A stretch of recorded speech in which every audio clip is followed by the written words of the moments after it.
Hello, hello. Oh God. How's everyone doing today? Hello, hello.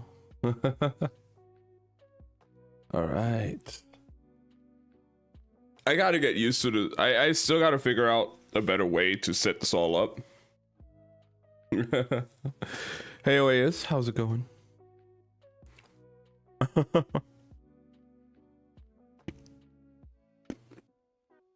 So it's still not. Everything's perfect. Like I have a fucking lamp right underneath here now, just so I have more light. Hopefully that will be enough for reading this today.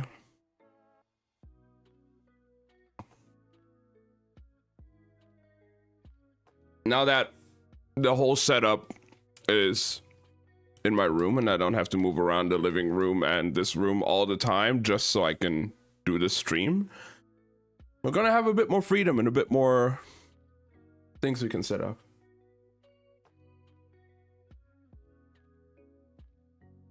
You start this one? No, we haven't started this. This one we'll start today. This is the first time we're reading this.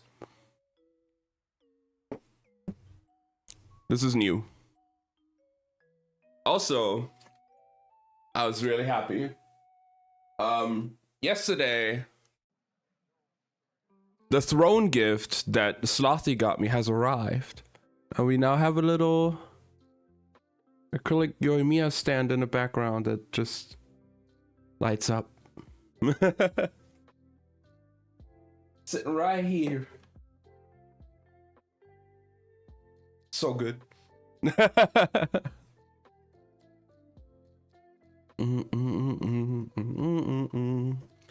But yeah, no, we haven't started with this book yet, so this will be the first day. I'm looking forward to it. I heard pretty good things.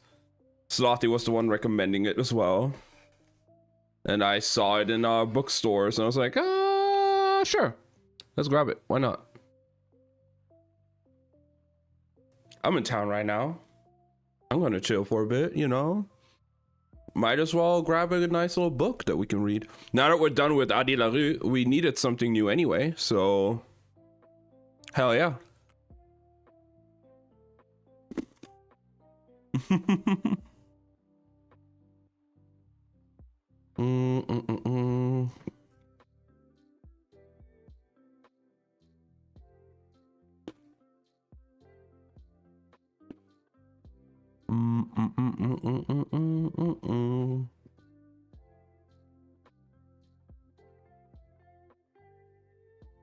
Okay.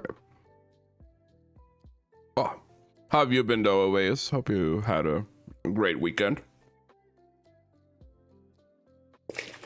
I've been working on a bunch of stuff as well.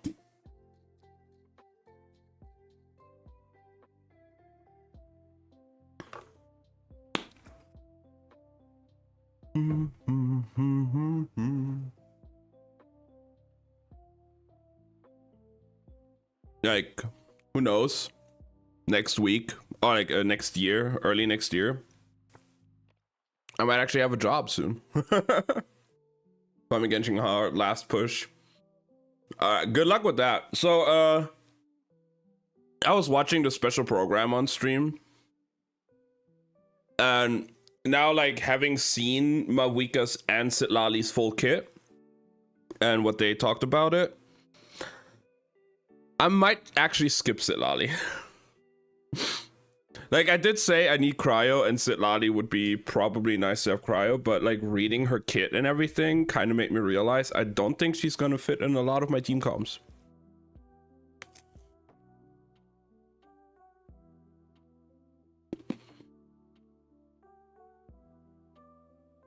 There's a few things in her kit that makes me really think like, I feel like I could have done it a little bit different. What's that? I mean, she seems to have really good cryo application. And like, as a cryo catalyst and as an Atlan character, she can also use that new like solo scrolls in the hero set and all. But Considering the passive talent she has, where she reduces the hydro and pyro resistance of enemies when triggering freeze and melt, makes me kind of think obviously you want to play her in either freeze or melt. The thing though is that most teams that utilize freeze have a cryo as their DPS. Like the two most common freeze teams are Ayaka and Ganyu. But considering you shred hydro res and not cryo res, makes me feels a bit weird, because I feel like in that regard it kind of pushes you to play something like Tartag freeze or like Ayato freeze, maybe Kokomi.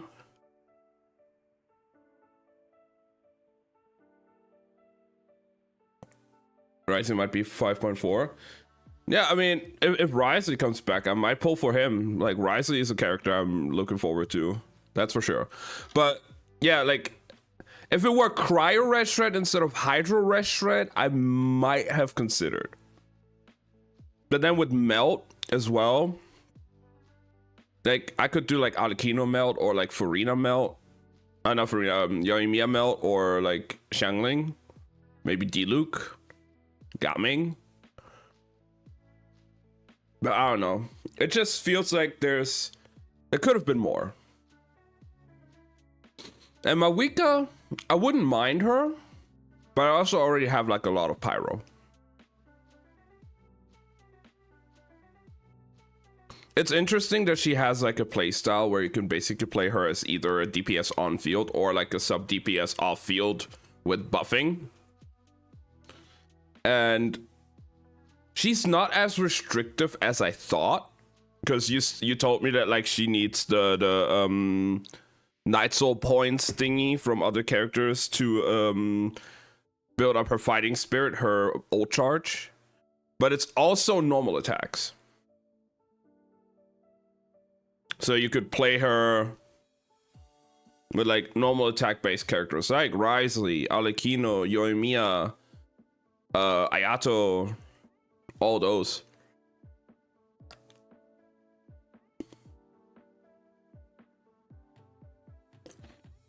Much slower. I feel like it depends on the frequency of your attacks. You have to consider Night Soul points will obviously give you more, especially because it's not as fast. It's not in like a frequency as in you can accumulate a lot with just normal attacks.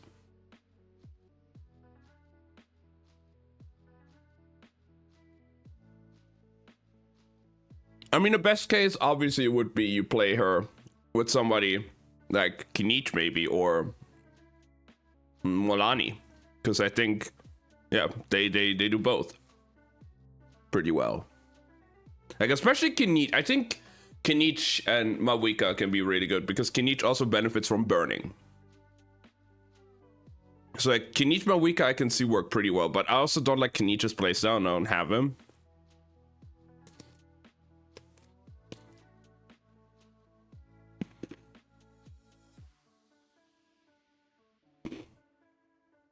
So the only thing I've been thinking of pulling for in the next update, if I really am going to pull, is the Chronicle banner.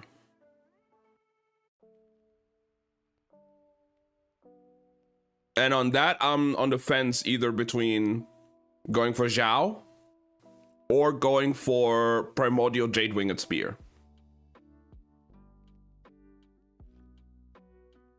Because the spear, I could put on my Arlecchino and make her better.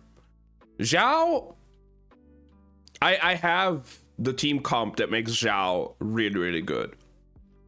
Apart from C5 Faruzan, because I would need a C6 Faruzan. But I have Furina, I have Shenyan.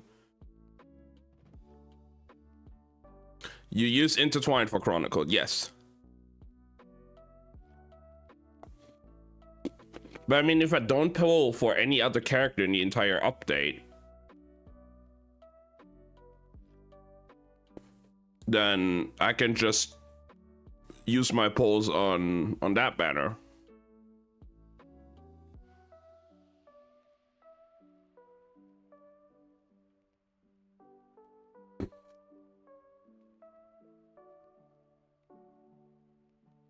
Although I was also thinking to see maybe I can get some Lanyan constellations.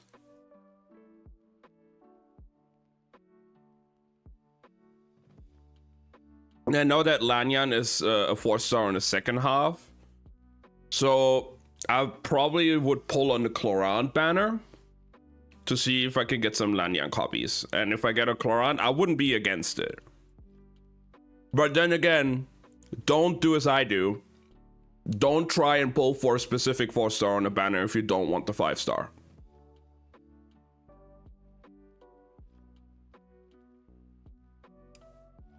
I know at least I will get one Lanyan guaranteed because I'm gonna grab her from the Lantern Ride 4-star picker.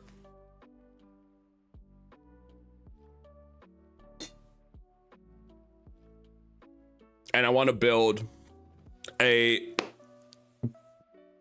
animal DPS at some point. And I feel like Lanyan could be really cool.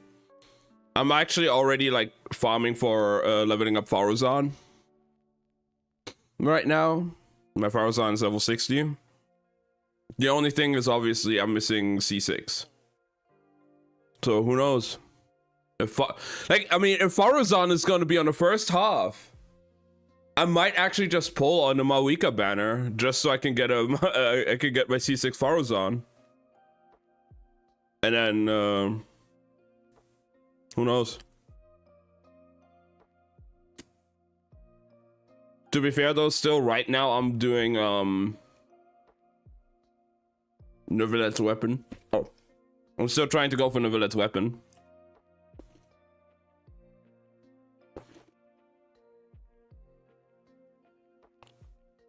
So we might be doing some Genshin after the book.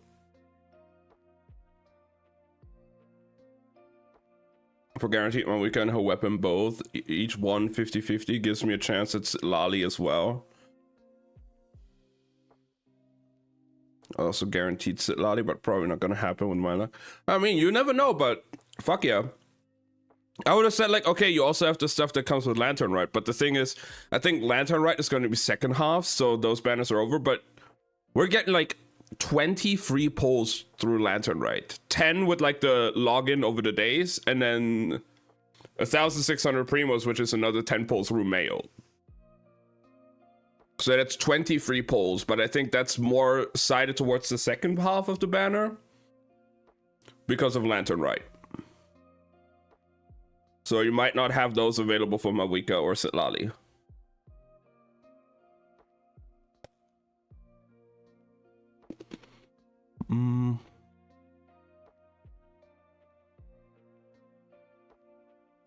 Let me check something before we start.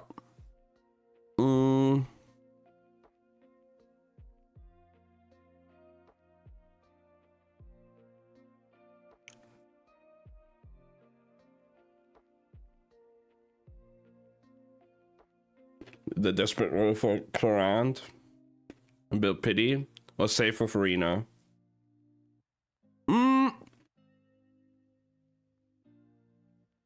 I would probably save for Furina.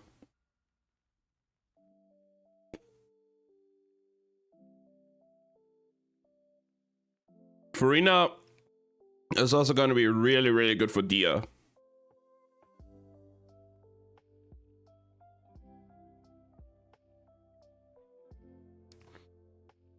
And like with Mawika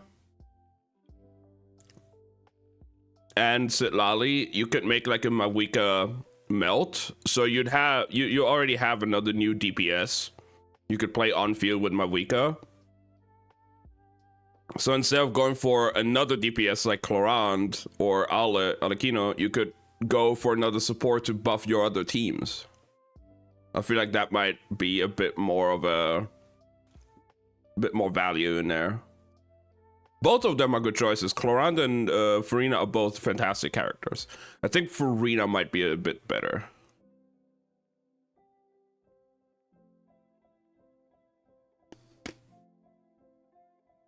I'm gonna make more. Yeah, I mean, you can have both. You can have a Mawika team and a Dia team.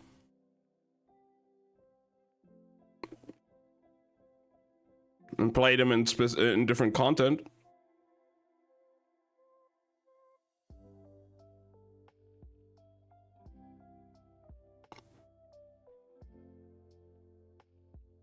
Absolutely.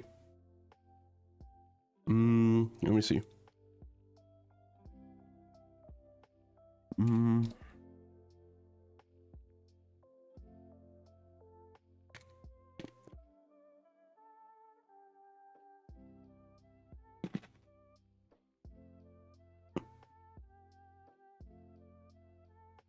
Have they already revealed the weapon stats?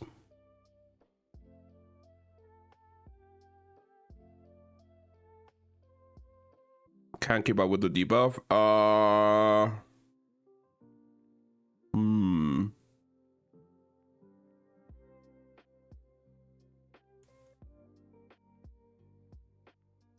I mean, Cookie's healing isn't the strongest. That's true.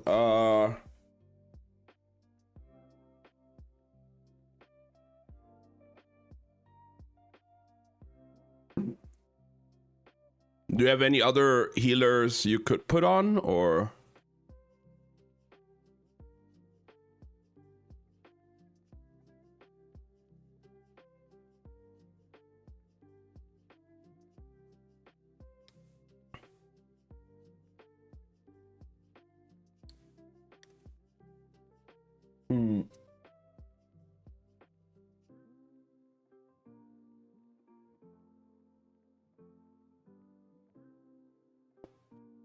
You finish building both? Jean would definitely help you out with that for sure.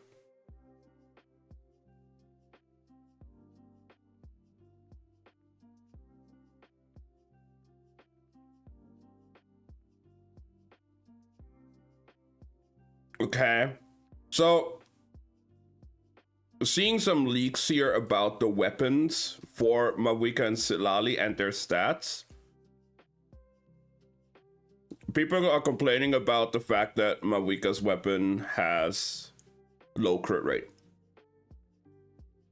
But it's another point again of like, yeah, high base damage, low substat. Otherwise it would be unbalanced.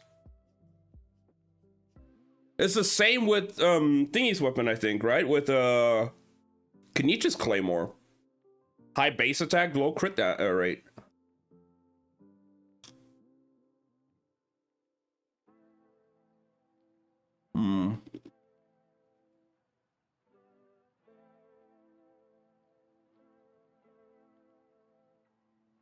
Yeah, low crit rate when maxed. On level 90, it'll have apparently it will have 741 base attack, which is high base attack, very high base attack, highest like max base, highest base attack we have on Claymore so far with Kenichi's, and only 11% crit rate.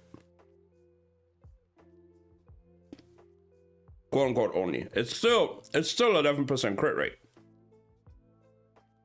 And if you play her as a DPS, you would most likely run her on Obsidian Codex, which already will give you some others have. I know Verdict.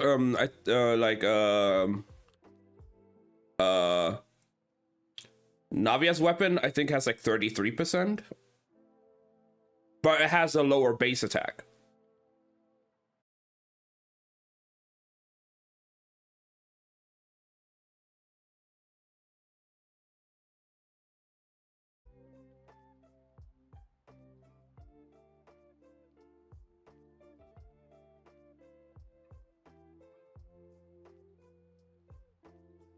Okay.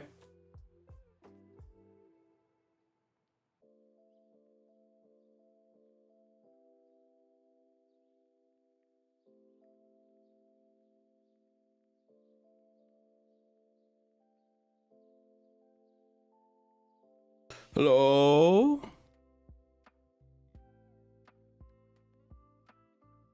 Oh my god. Yeah, my internet has been really unstable. I don't know what it is that it just like decides to die like that sometimes. Not the first time it happened, but I think I'm back.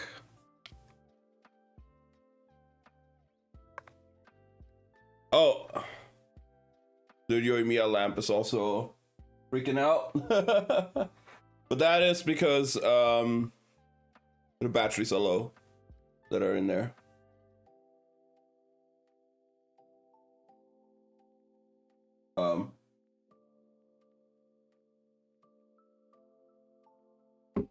Give me a moment.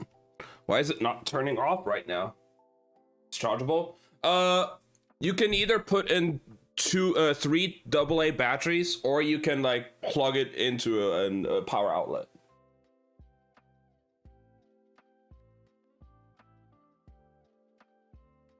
Oh my god.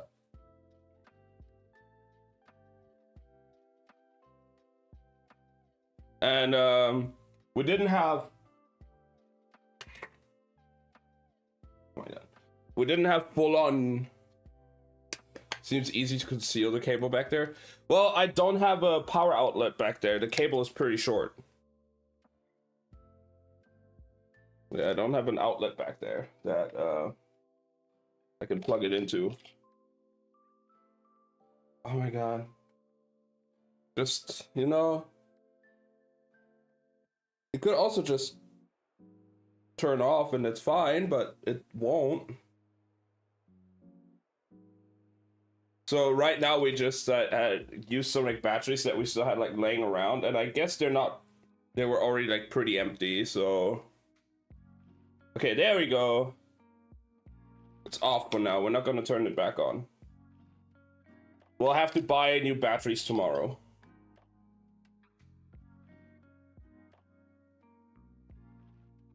It's fine. Yeah. There we go.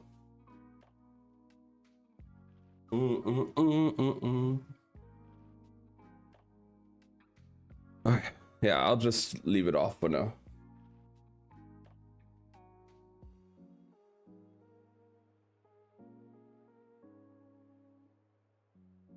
Yeah, basically it's just we just need new batteries.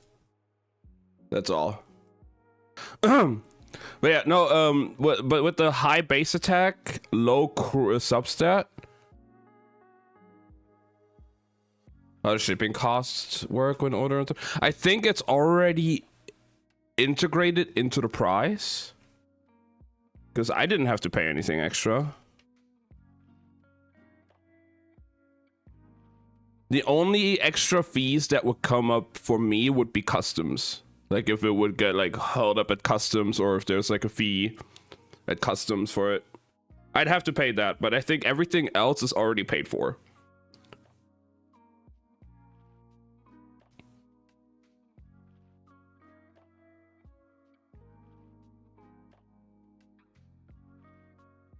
If there are customs fees, yeah.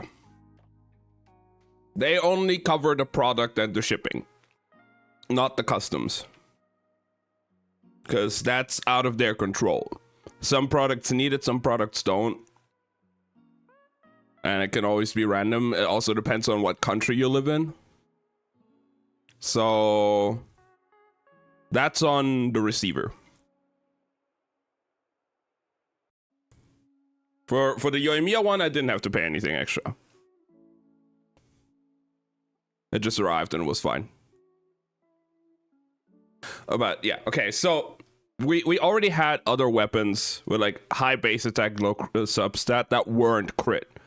Looking at Shenhe's weapon, Calamity Queller, 741 attack, and then only like 16% attack, like 16 attack percent, and stuff like other weapons that have like 30 or 40% attack that only have like 16% attack because it already has such a high base attack. Same with Shenyun's weapon, her catalyst, 741 base attack, 16% attack.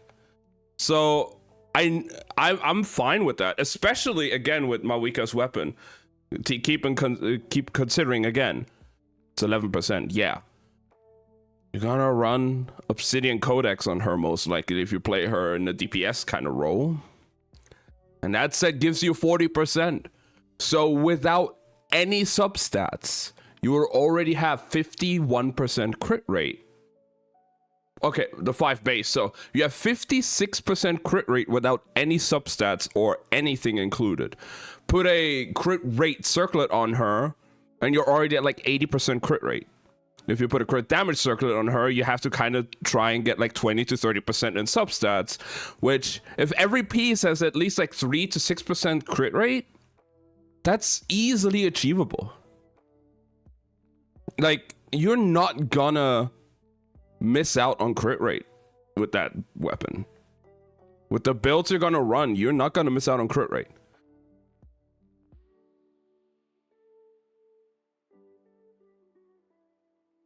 That's why Morlani is a bit weird. Like, okay, I also don't know what her ascension stat is. If her ascension stat is also crit rate, that's a 23% base crit rate. Then with the set it's 63. The weapon gives you 11. That's 74 crit rate without any substats. You have to do the math with everything together that's gonna be working with her. Well, because crit damage ascension, that's good. Hell yeah. So you can kind of like Morlani was crit rate ascension, which obviously means what I just said. She'll be at like 64% or like 63% base crit rate with the artifact set, and then her weapon gives her crit damage. If for her as well, it's kind of limiting. If you're trying to put a crit rate catalyst on her, like Lost Prayers or something that gives you 33%, you're already almost capping at 100%. So 11% crit rate for her is nothing. That's totally fine. It even makes it better for some builds because you can like substitute the rest of the crit rate through like substats.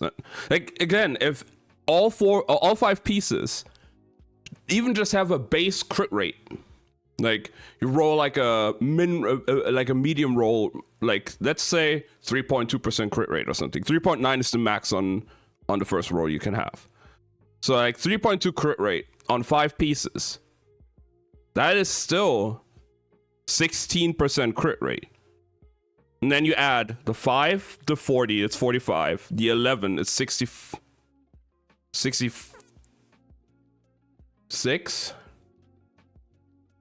No, wait, 45. It's 56.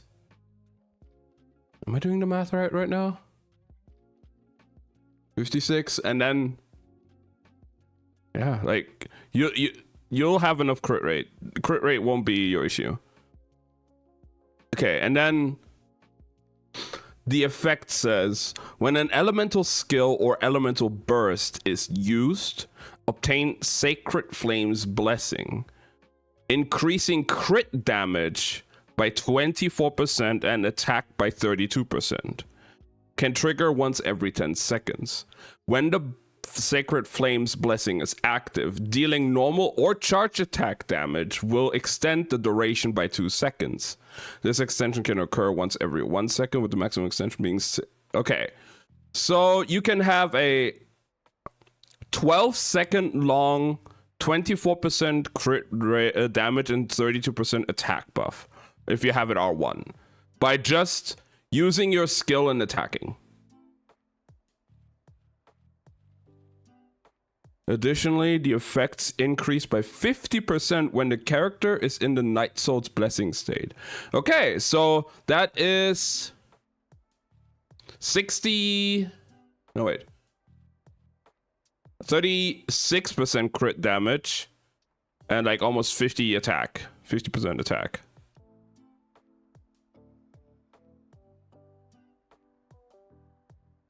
When exactly you're in Night Soul Blessing? Most characters trigger it by activating their skill. You'll see it indicated by the character glowing. They have like a glowing aura around them. And it's usually also when they have that like Night Soul points bar next to them. That's when they're Night Soul Blessing. Which usually applies. I think for Mavuika it would be when she's on her bike. When you can like do like your normal attacks from your bike and shit. In her skill form. That's when she's a Night Soul Blessing. So, and I feel like that's going to be her main damage source. If you play her as an on-field DPS, is her attacking with a bike. So yeah, you'll have that buff active all the time. And you can go heavy into crit damage with her build then as well, like crit damage circlet.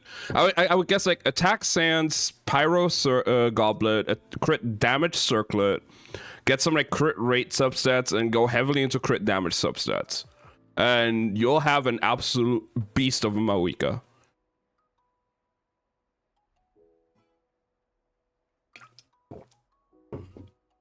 What confuses me is Citlali's weapon. It's a low base attack, 542, with 264 elemental mastery on level 90. And then EM is increased by another 100, so that's technically 364 EM.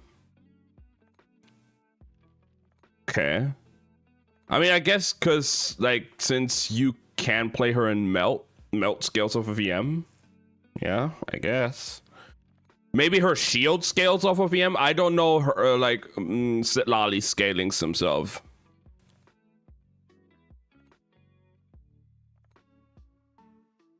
There's a chance I'll get it. It seems like in this regard, I don't know if Citlali scales off of EM or something else. Like, if her shield scales off of EM instead of like her HP or something, I can see that. If she does a lot of damage and most of her damage comes through EM, I can see it being good for Citlali. It does feel a bit weird, but I think you could also use it at that point maybe on someone like Nahida or Sucrose. Because 364 EM on a weapon is actually fucking cracked for them. The other part of the effect is not really the best for like Nahida or Sucrose. But the EM alone is already pretty good for them. But let's see. The equipping character will trigger the scrutiny effect for 10 seconds when creating a shield. I mean, Citlali creates a shield, so that makes sense for her. This could maybe also work for Lanyan?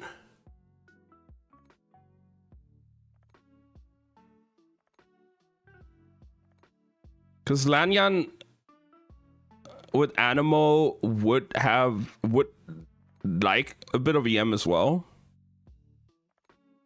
It's always not bad. And Lanyan also creates a shield. While under the effect of scrutiny, the damage dealt by the active character to opponents within a relatively close range is increased by 24%. Relatively close range. I guess that's around the range her little cyclone she can create is gonna be there. So in that cyclone range, you do more damage. Like if an enemy's in a cyclone, you do more damage to them. I would assume that's probably what it means with relatively close range. Looks pretty. Someone else in Citlali. As an EM like stat stick for someone like Sucrose or Nahida, but they also have Sacrificial or Nahida's weapon as a good option, with Sacrificial also having a really good passive effect, and like Nahida's weapon as well. For them, it would literally just be the fact that it gives you 364 EM, and they love EM, but the rest of the effects on that weapon, not really good for them. I can see it somewhat maybe work on Lanyan, because Lanyan also creates a shield. I just don't know about the relatively close range damage increase. How far and like what distance you want to fight with Lanyan, or considering Lanyan's skill makes you jump at the enemy and then jump backwards. If that jump backwards gets you out of that relatively close range to get that attack buff, to get that damage buff from Citlali's weapon. If it kicks you out of that range by jumping too far back, then it's not going to be that good for her either. I feel like even for Citlali, it's a bit weird. Again, I don't know how she scales with EM, if there is some EM scaling. If she does have EM scaling, then yeah, it's going to be pretty decent for Citlali, but doesn't really seem like for anybody else.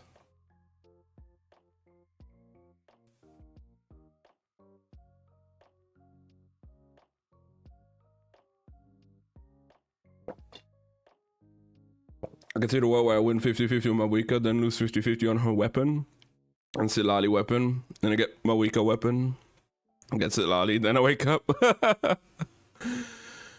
I mean, I'm sad I lost the 50-50 on Neuvlette's weapon, because God, having Zhongli's weapon is not it's just not great. Zhongli's weapon is just not good. Vortex Vanquisher is garbage.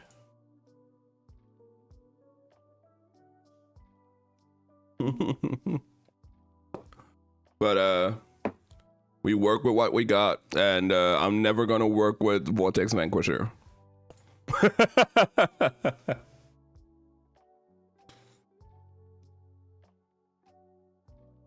Oh yeah, it was before they even introduced the whole mechanic about with the fate points. You could literally go like 5 stars in a row and not get the weapon you want. You could have always just gotten the other weapon, or you know, just don't even get the banner weapon. It was. And then they introduced the fate points, made it better, but having to have 2 fate points was also a bit of a crazy, still like primo sync. Now with only 1 fate point, it's definitely better. Absolutely. Now it's a decent way to get some weapons, but oh my god, it used to be absolutely horrible. All right. Yeah, the character banner never really got any changes. The character banner always stayed the same. Oh my god. But the weapon banner definitely had to get changed. Alright. I'll be right back again real quick. Just gonna do some cleaning up here real quick. And then we're gonna start with the book. Because, how long have we been going now? Already? So I have to be around tonight? Probably later. She, is having a family call right now. So she'll be in later.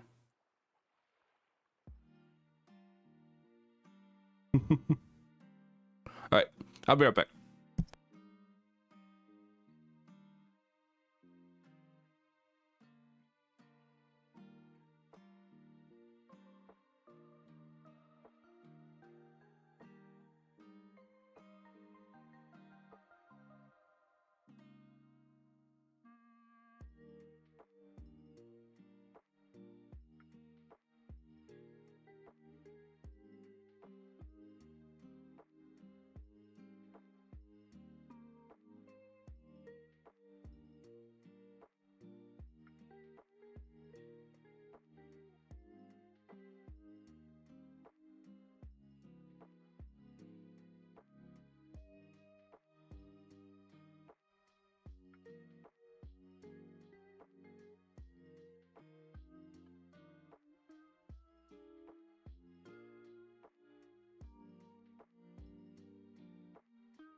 All right, I'm back.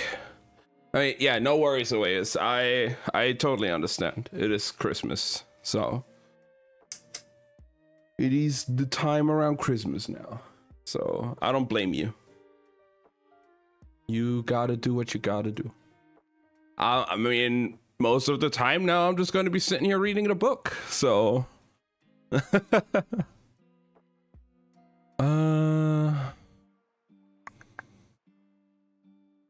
okay.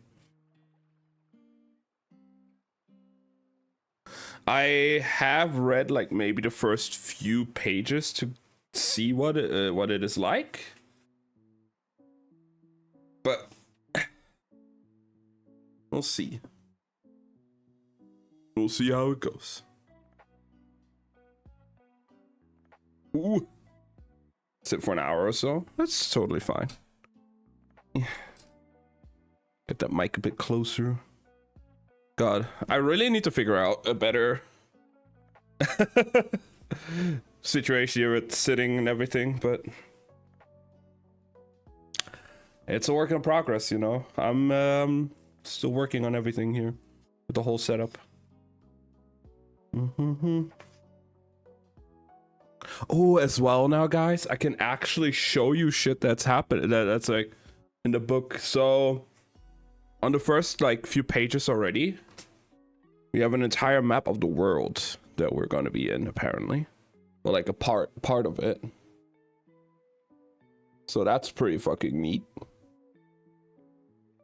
I'm so sad I couldn't show like when I was doing that, when I was doing this book, The Ocean at the End of the Lane, because this book is a hardcover edition. No, it's a paperback.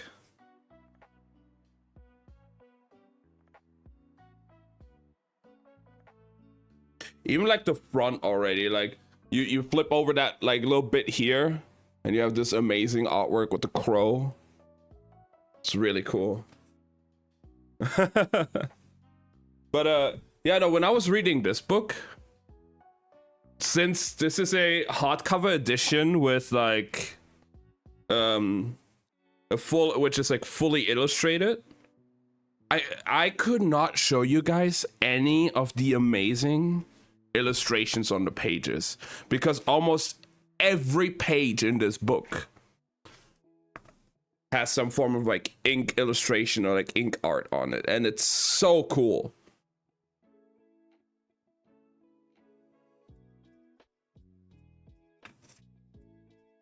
So paperback, but it's still nice. Not these random prints made of toilet paper. Yeah. And like, you know, you have like these amazing artworks and prints and illustrations on so many pages in this book, and I couldn't show you guys any of them when I was reading this.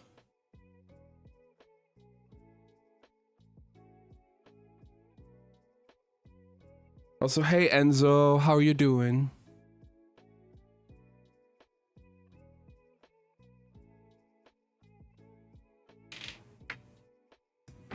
But now that the whole setup is in my room and I have a webcam and everything, I can show you guys shit as well. It's not just reading, I can also show. So that's great. Freezing cold and sick. Oh, I feel that, Enzo. It's freaking cold in my room right now. I might actually have to put on another layer, because like I have the zipper hoodie on, and underneath I'm only wearing a t-shirt. So like maybe I'll wear like another like hoodie or something over it, or I'll put on a jacket or something. It's kind of cold. Minus 14 for me right now. At least on Windows down here, it says it's 1 degrees Celsius. So basically at freezing point. Obviously not as bad as over there. I mean, you're in a pretty cold state in general. Like, so I could see that. And I hope you have a lot of clothes. I hope you have a lot of layers. And you're keeping yourself warm and cozy.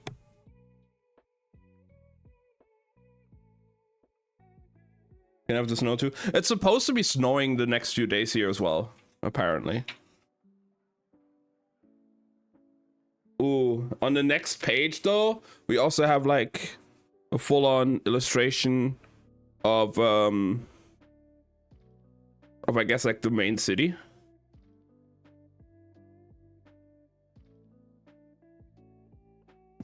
ZHL Pop or something where you pick packages from a machine. I think we have like one of those like package stations close by. But I think you'd have to pay monthly to keep it up. So like something like a PO box or something, yeah. Have we started a book? No, we haven't started yet. We have like talked about Genshin for like 30-40 minutes. So now we're about to start with Six of Crows. We're starting now. I heard a lot of great things about this book. And when I showed Slothy, when I bought it, she was very excited because she read it before and she says it's really, really good.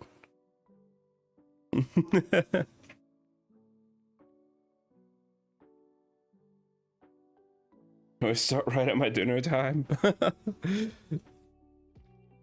I guess. I'm sorry, Enzo. But I feel like, I mean, I'm already starting at like 11 p.m. my time. Like, if I start later, it's gonna be bad.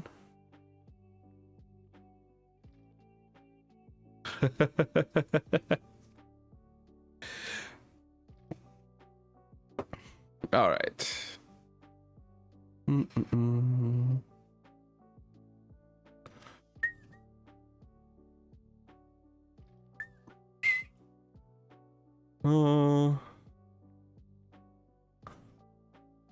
So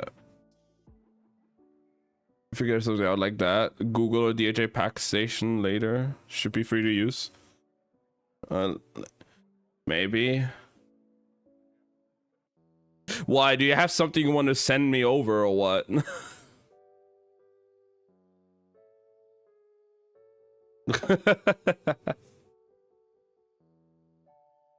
Otherwise, I mean, my throne is available. It's still open. And my I always forget to do that. I'll do that later. But I need to make a throne command. I only have it set up right now that like my bot would send the throne link into the chat, which I'm surprised it hasn't done it yet. But it hasn't I haven't set up a link, like a command yet where you can just always grab the link from.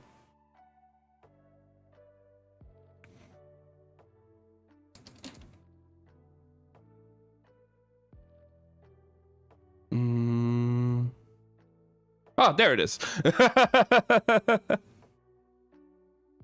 order stuff from AmiAmi, like a box of goodies from Japan. Selection is huge and prices are so much better. Throne is 50% more expensive. I did see that because I was looking up that Yoimiya LED like acrylic stand, and I think we paid like Slotty paid like $35, almost $40 for that. I could have bought it for like 11 plus 13 shipping or something, so for like 26 or like 24 or 25. So it does seem it's a bit more on the expensive side.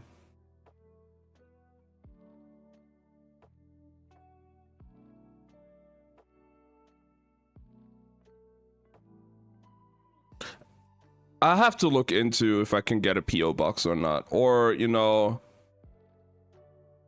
I could also just like if I trust you with doing it, I could just give you my address privately, maybe. I don't know.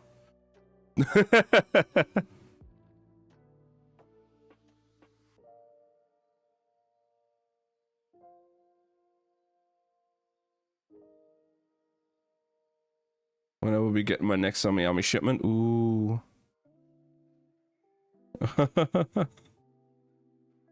Yeah, I don't know. We'll see. What did I want to do here right now? Management.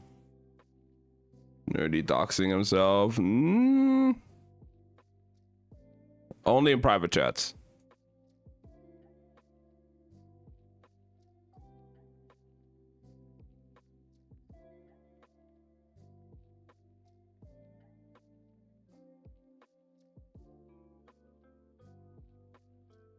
To be fair, I think there's only like 2 or 3 people that actually, outside of like close people here, that know my address.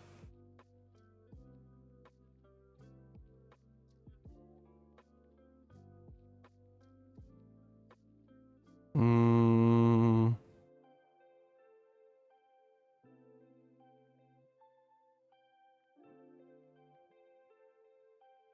10 kilometers away. Yeah, but then I have to drive those 10 kilometers without a car, like by train and shit, and that's just gonna take forever. And I don't have like a ticket, so I have to pay for the tickets as well. Like, that's just even more inconvenient. You know?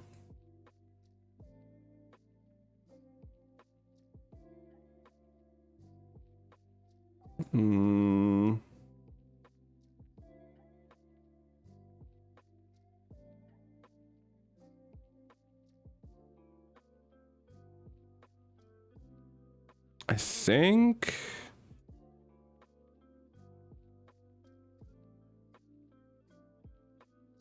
Okay.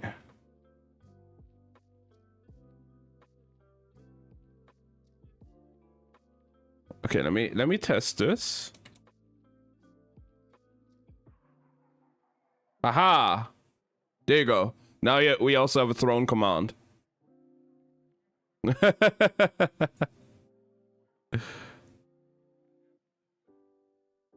All right. Yeah, well, I'll see what I can do. If I could... I don't know how, like, P.O. boxes and shit work over here. And if I have to pay for it or not. I'll look that stuff up after stream. It's definitely interesting. It's definitely an idea, for sure. I mean, even if I just have to set it up once for you to like get me this stuff and then just like, okay, nobody else wants to send me shit, I'll just cancel it again. We'll see, we'll see. I think I do have one close by where I can rent one.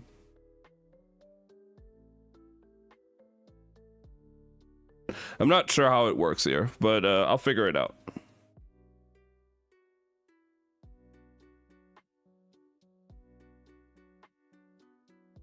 Now, let's actually start with the book.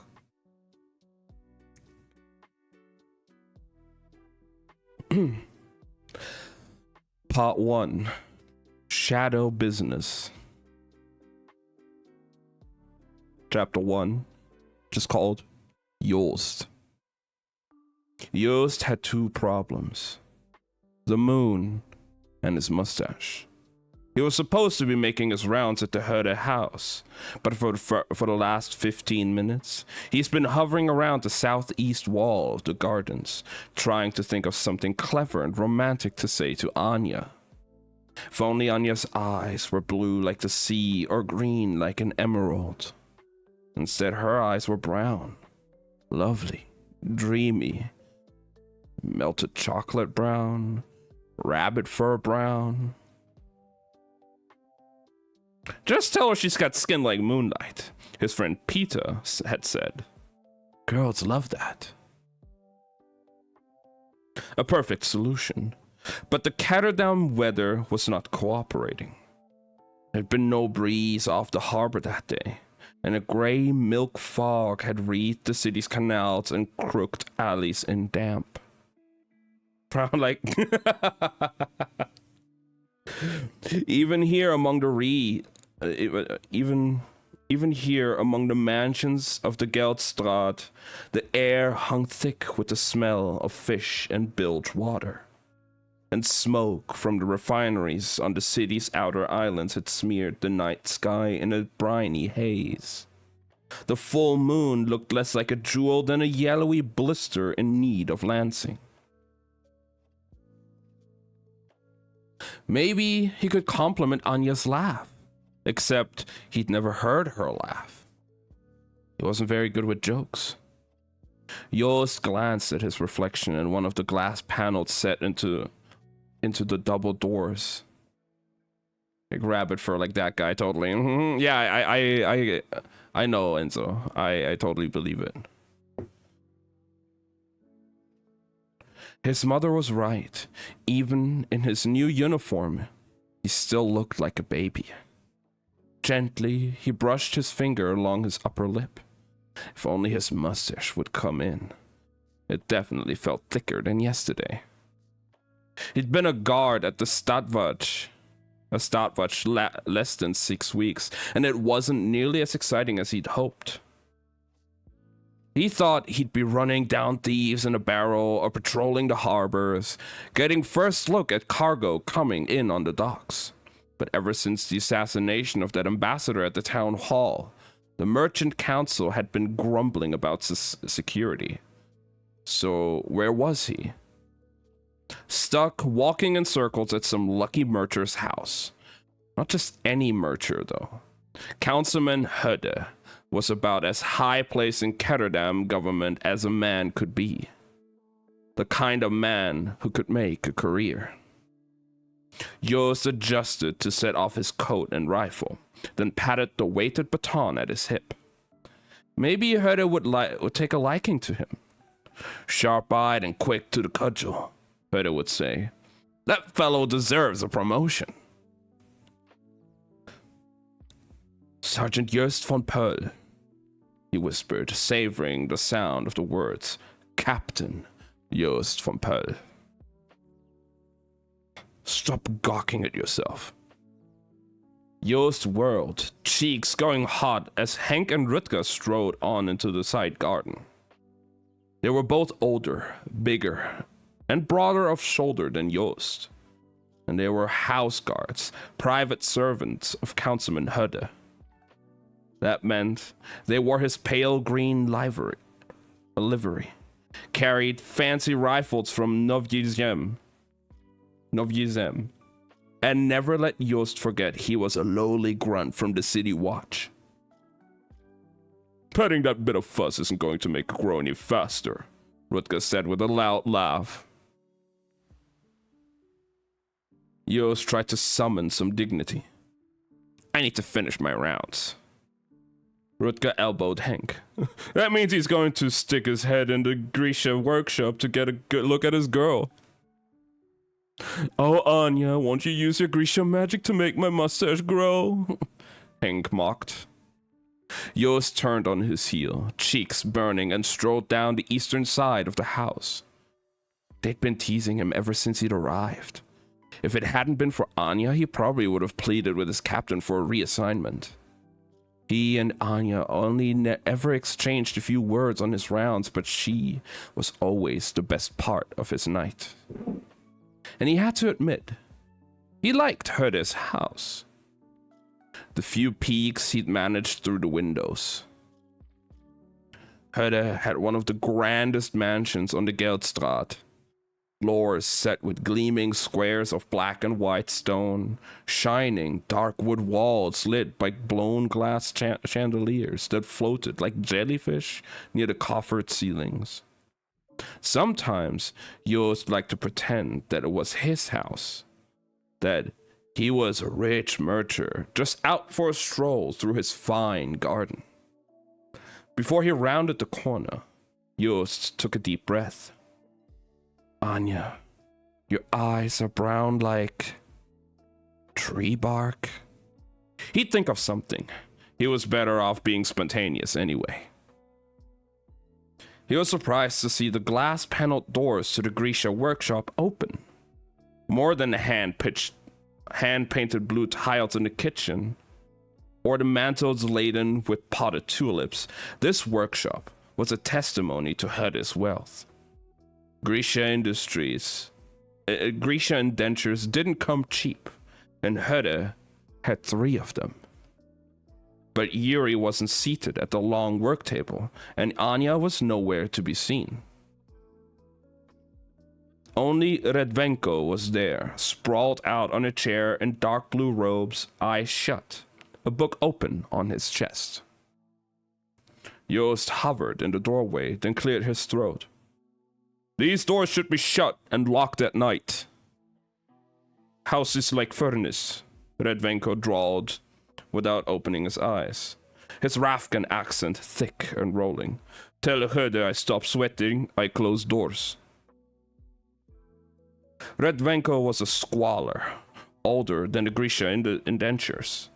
His hair shot through with silver. There were rumors he'd fought for the losing side in Rafka's civil war and had fled to Kerch after the fighting. "I'd be happy to present your complaints to Councilman Höde," Yost lied. The house was always overheated, as if Höde were under obligation to burn coal. But Yost wasn't going to be the one to mention it.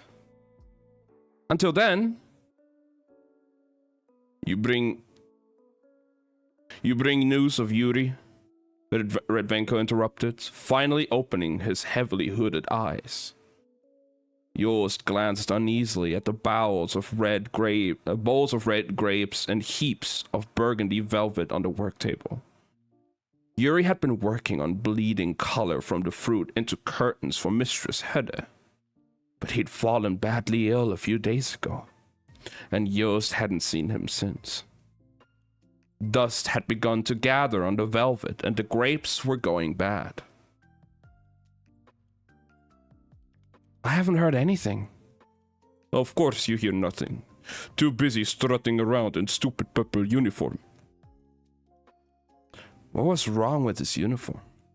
And why did Redvenko even have to be there? He was Höde's personal squalor and often traveled with the merchant's most precious cargoes, guaranteeing favorable winds to bring the ships safely and quickly to harbor. Why couldn't he be away at sea now? "I think Yuri may be quarantined," Sohil.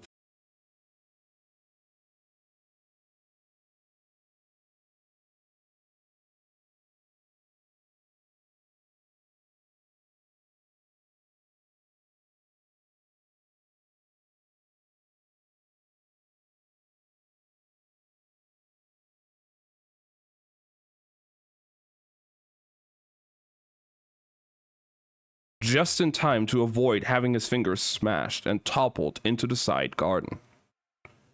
He got to his feet as quickly as he could, wiping muck from his uniform, shame squirming in his belly. One of the glass panes in the door had cracked from the force. Through it, he saw the squalor smirking. "That's counting against your indenture," Yost said, pointing to the ruined pane. He hated how small and petty his voice sounded. Redvenko waved his hand and the doors trembled on their hinges. Without meaning to, Yost took a step back. "Go make your rounds, little watchdog," Redvenko called. "That went well," snickered Rutger, leaning against the garden wall. How long had he been standing there? "Don't you have something better to do than to follow me around?" Yost asked. "All guards are to report to the boathouse, even you. Or are you too busy making friends?" "I was asking him to shut the door." Rutger shook his head. "You don't ask. You tell. They're servants, not honored guests." Yost fell into step beside him, inside still churning with humiliation. The worst part was that Rutger was right. Redvenko had no business talking to him that way. But what was Yost supposed to do? Even if he'd had the courage to get into a fight with a squalor, it would be like brawling with an expensive vase. The Grisha weren't just servants. They were Höde's treasured possessions. What had Redvenko meant about Yuri and Anya being taken anyway? Had he been covering for Anya? Grisha indentures were kept to the house for good reason. To walk the streets without protection was to risk getting plucked up by a slaver and never seen again.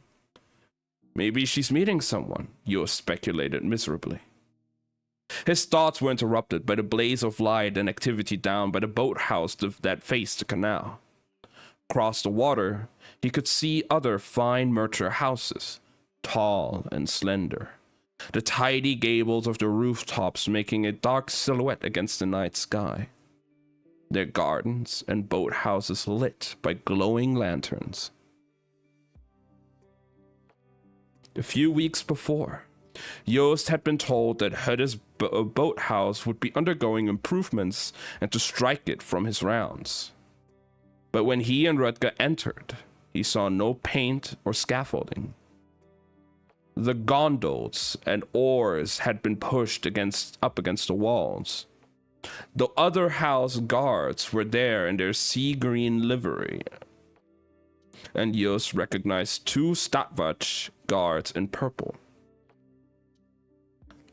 But most of the interior was taken up by a huge box, a kind of freestanding cell that looked like it was made from reinforced steel.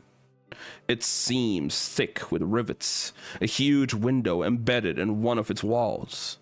The glass had a wavy bent, and through it, Yost could see a girl seated at a table, clutching her red silks tight around her. Behind her, a Stadtwacht guard stood at attention. Anya, Yost realized with a start. Her brown eyes were wide and frightened, her skin pale. The little boy sitting across from her looked doubly terrified. His hair was sleep mussed, and his legs dangled from the chair, kicking nervously at the air. "Where are all the guards?" asked Yost. There had to be more than 10 of them crowded in the boathouse. Councilman Hudde was there too, along with a merchant Yost didn't know. Both of them dressed in Mercer black. Yost stood up straighter when he saw they were talking to the captain of the Stadtwacht. He hoped he'd gotten all the garden mud off his uniform. "What is this?" Rutger shrugged. "Who cares? It's a break in the routine." Yost looked back through the glass. Anya was staring out at him, her gaze unfocused. The day he'd arrived at her house, she's healed a bruise on his cheek. It had been nothing. The yellow-green remnants of a crack he'd taken to the face during a training exercise. But apparently, Herder had caught sight of it and didn't like his guards looking like thugs. Yost had been sent to the Grisha workshop, and Anya had sat him down in a bright square of late winter sunlight.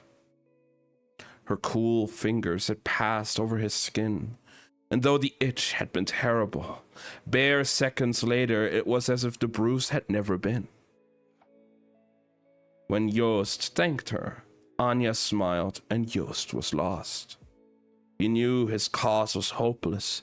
Even if she'd any interest in him, he could never afford to buy her indenture from Hudde, and she would never marry unless Hudde decreed it. But it hadn't stopped him from dropping by to say hello or to bring her little gifts. She'd liked the map of Kurt best, a whimsical drawing of their island nation surrounded by mermaids swimming in the true sea and ships blown along by winds depicted as fat-cheeked men. It was a cheap souvenir, the kind tourists brought along East Stave, but it had seemed to please her.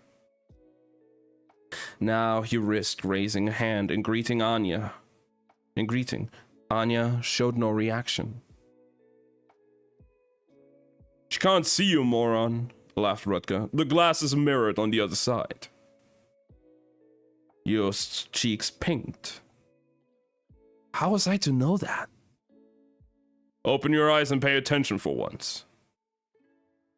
First Yuri, now Anya." "Why do they need a Grisha healer?" Is that boy injured? He looks fine to me. The captain and Hode seemed to reach some kind of agreement. Through the glass, Yost saw Hode enter the cell and give the boy an encouraging pat. There must have been vents in the cell because he heard Hode say, "Be a brave lad, and there's a few Kruger in it for you." Then he grabbed Anya's chin with a liver-spotted hand. She tensed, and Yost's gut tightened. Hode gave Anya's head a little shake. "Do as you're told, and this will soon be over, yeah?" She gave a small, tight smile. "Of course, uncle." Hode whispered a few words to the guard behind Anya, and then stepped out.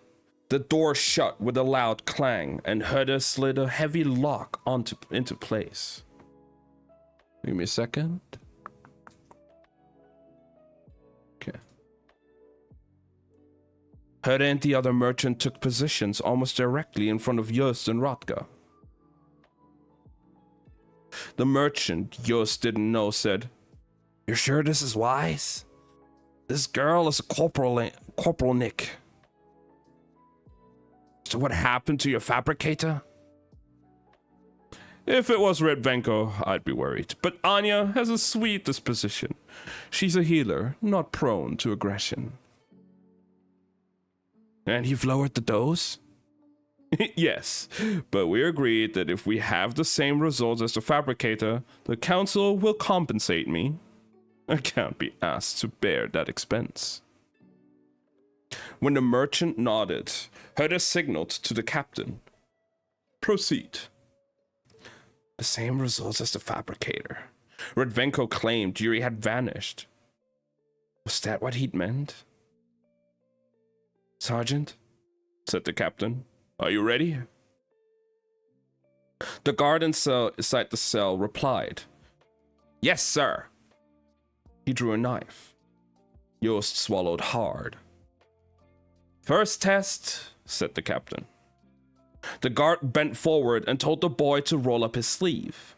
The boy obeyed and stuck out his arm, popping the thumb of his other hand into his mouth. Too old for that, thought Yost, but the boy must be very scared. Yost had slept with a sock bear until he was nearly 14, a fact his older brothers had mocked mercilessly. "This will sting just a bit," said the guard. The boy kept his thumb in his mouth and nodded, eyes round. "This really isn't necessary," said Anya. "Quiet, please," said Hode. The guard gave the boy a pat, then slashed a bright red cut across his forearm. The boy started crying immediately. Anya tried to rise from her chair, but the guard placed a stern hand on her shoulder. "It's all right, Sergeant," said Hode. "Let her heal him." Anya leaned forward, taking the boy's hand gently. "Shh," she said softly. "Let me help." "Will it hurt?" The boy gulped, and she smiled. "Not at all. Just a little itch. Try to hold still for me." Yost found himself leaning closer. He'd never actually seen Anya heal someone else. Anya removed a handkerchief from her sleeve and wiped away the excess blood. Then her fingers brushed carefully over the boy's wound. Yost watched in astonishment as the skin slowly seemed to reform and knit together. A few minutes later, the boy grinned and held out his arm. It looked a bit red, but was otherwise smooth and unmarked. Was that magic? Anya tapped him on the nose. Of a sort. The same magic your own body works when given the time and a bit of a bandage. The boy looked almost disappointed. Good, good, he said impatiently. Now the parem. Yost frowned. He'd never heard that word. The captain signaled to his sergeant. Second sequence. Put out your arm, the sergeant said to the boy once again. The boy shook his head. I don't like that part. Do it. The boy's lower lip quivered, but he put out his arm. The guard cut him once more. Then he placed a small wax paper envelope on the table in front of Anya. Swallow the contents of the packet, Herder instructed Anya. What is it? She asked, voice trembling. That isn't your concern. What is it? She repeated. It's not going to kill you. We're going to ask you to perform some simple tasks to judge the drug's effects. The sergeant is here to make sure you do only what you're told and no more, understood? Her jaw set and she nodded. But she nodded. No one will harm you, said Herder. But remember, if you hurt the sergeant, you have no way out of that cell. The doors are locked from the outside. What is this stuff? Whispered Yost. Don't know, said Rutger. What do you know? He muttered. Enough to keep my trap shut. Yost scowled. With shaking hands, Anya lifted the little wax envelope and opened the flap. Go on, said Herder. She tipped her head back and swallowed the powder. For a moment she sat, waiting, lips pressed together. Is it just Yurda? She asked hopefully. Yost found himself hoping too. Yurda was nothing to fear, a stimulant everyone in the stopwatch chewed to stay awake on late watches. What does it taste like? Herder asked. Like Yurda, but sweeter. Anya inhaled sharply. Her hands seized the table, her pupils dilated enough that her eyes looked nearly black.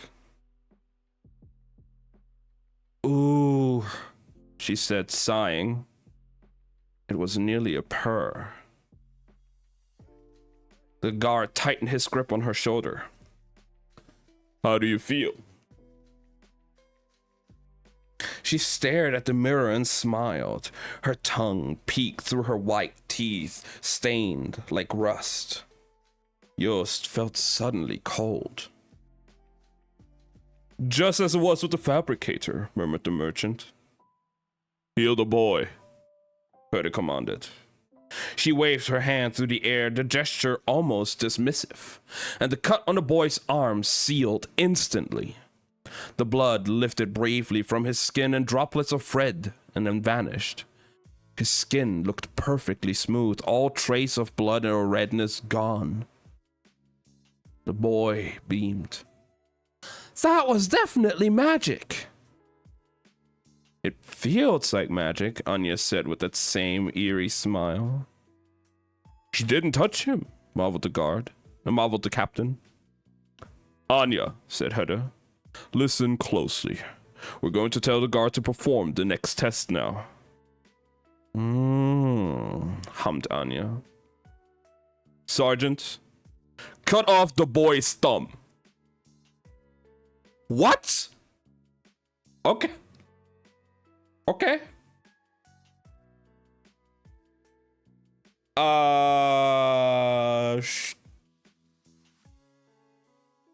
Sure. Oh, fuck. The boy howled and started to cry again. He shoved his hands beneath his legs to protect them. I should stop this, Yost thought. I should find a way to protect her, both of them. But what then? He was a nobody, new to the stopwatch, new to this house. Besides, he discovered in a burst of shame, I want to keep my job. Anya merely smiled and tilted her head back so she was looking at the sergeant. Shoot the glass. What did she say? Asked the merchant. Sergeant, the captain barked out. Shoot the glass, Anya repeated. The sergeant's face went slack. He cocked his head to one side as if listening to a distant melody, then unslung his rifle and aimed at the observation window. Get down! Someone yelled.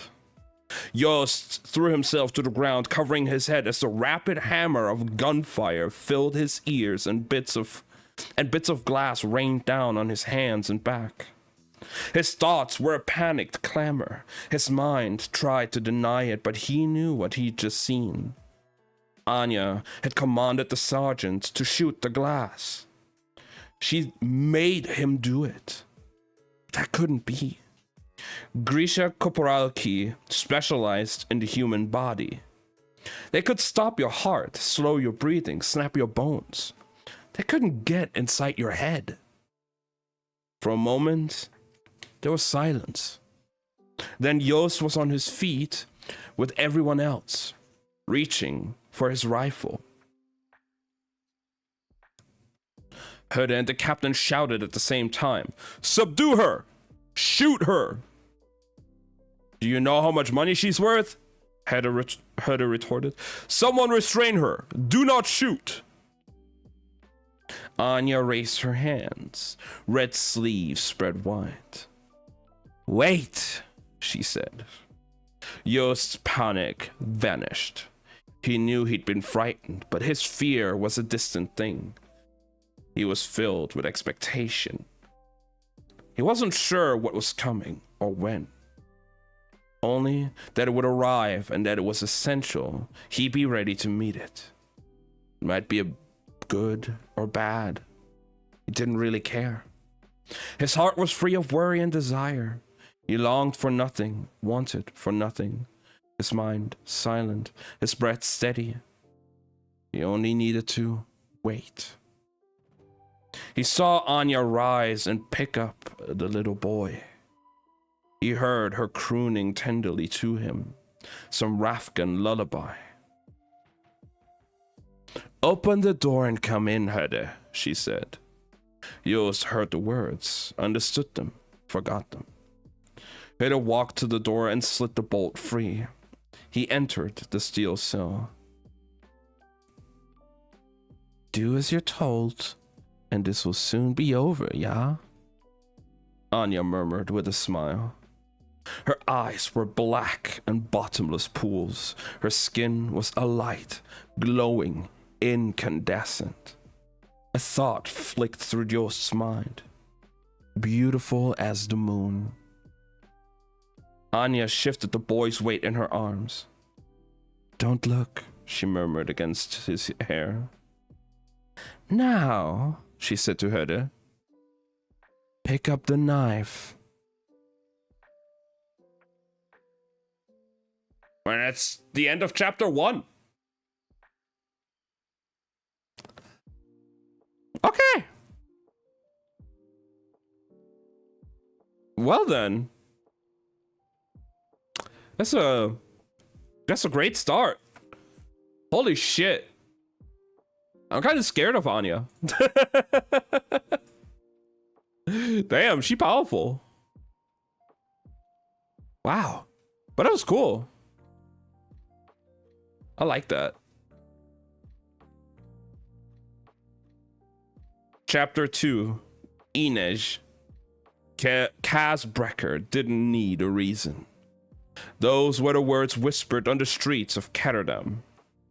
In the taverns and coffee houses, in the dark and bleeding alleys of the pleasure district known as the Barrow, the boy they called Dirty Hands didn't need a reason any more than he needed permission. To break a leg, sever an alliance, or change a man's fortunes with the turn of a card. Of course they were wrong.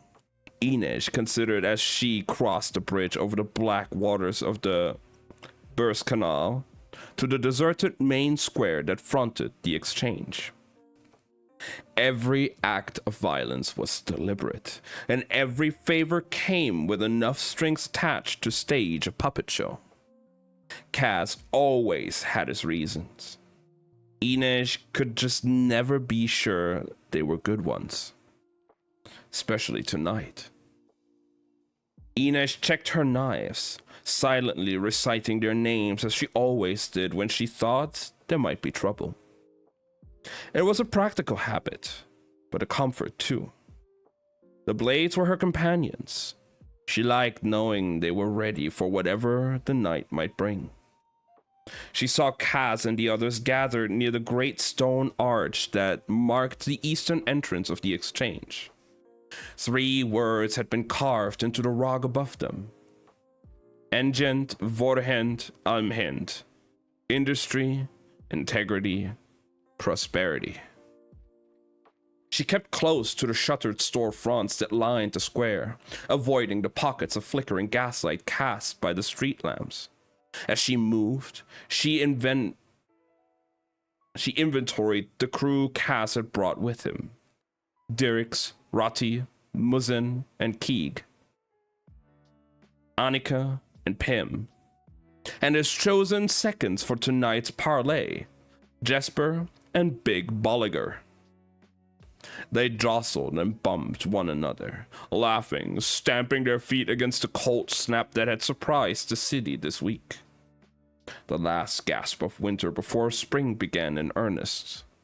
They were all bruisers and brawlers, cold from the younger members of the dregs, the people Kaz trusted most. Inej noted the glint of knives tucked into their belts, lead pipes, weighted chains, axe handles studded with rusty nails, and here and there, the oily gleam of a gun barrel. She slipped silently into their ranks, scanning the shadows near the exchange for signs of black-tipped spies. 3 ships, Jesper was saying. The Shu sent them. They were just sitting in First Harbor, cannons out, red flags flying, stuffed to the sails with gold. Big Bolliger gave a low whistle. Would have liked to see that. Would have liked to seal that, replied Jesper. Half the merchant council was down there flapping and squawking, trying to figure out what to do. Don't they want the Shu paying their debts? Big Bolliger asked. Kaz shook his head, dark hair glinting in the lamplight. He was a collection of hard lines and tailored edges. Sharp jaw, lean build, wool coat snuck across his shoulders. Yes and no, he said in a rock-salt rasp. It's always good to have a country in debt to you. Makes for friendlier negotiations. Maybe the Shu are done being friendly, said Jesper. It didn't have to send all that treasure at once. You think they stuck with a trade ambassador? Kaz's eyes found Inej unerringly in the crowd. Ketterdam had been buzzing about the assassination of the ambassador for weeks. It had nearly destroyed Kerch and Zemeni relations, and sent the merchant council into an uproar.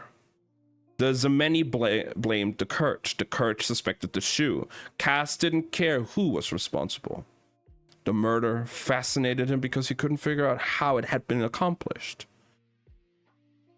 In one of the busiest corridors of the Stadt Hall, in full view of more than a dozen government officials, the Zemeni trade ambassador had stepped into a washroom. No one else had entered or left, but when his aide knocked on the door a few minutes later, there had been no answer. When they'd broken down the door, they'd found the ambassador face down on the white tiles, a knife in his back, the sink still running. Kaz had sent Inej to investigate the premises after hours. The washroom had no other entrance, no windows or vents, and even Inej hadn't mastered the art of squeezing herself through the plumbing. Yet Zemeni ambassador was dead. Kaz hated a puzzle he couldn't solve, and he and Inej had concocted 100 theories to account for the murder, none of which satisfied. They had more pressing problems tonight. She saw him signal to Jesper and Big Bolliger to divest themselves of weapons. Street law dictated that for a parley of this kind, each lieutenant be seconded by 2 of his foot soldiers, and that they all be unarmed. Parley. The word felt like a deception, strangely prim and antique. No matter what street law decreed, this night smelled like violence.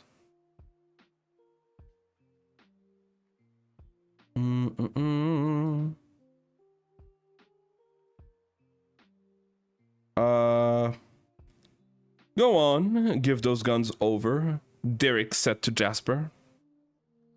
With a great sigh, Jasper removed the gun belts at his hips. She had to admit he looked less himself without them.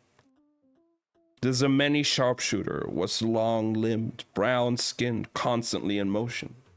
He pressed his lips to the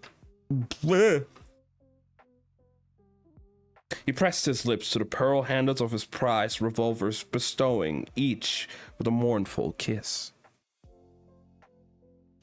Take good care of my babies, said Jesper as he handed them over to Dirks.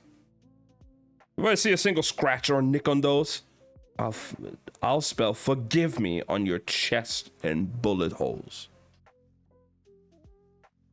Okay.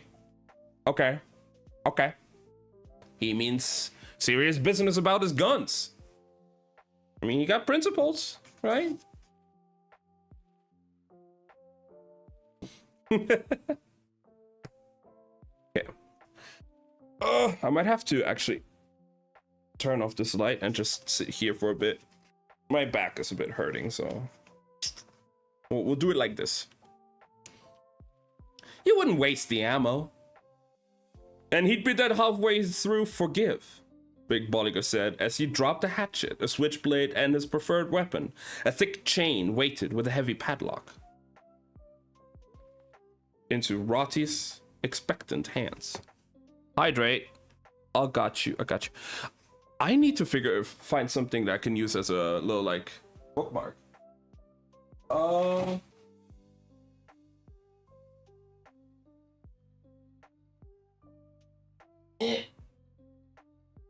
I'll just use this thing for now. Okay.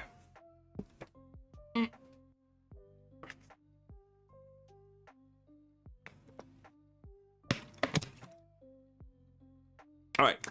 I gotta be right back as well real quick, so give me a second.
Okay, I'm back. All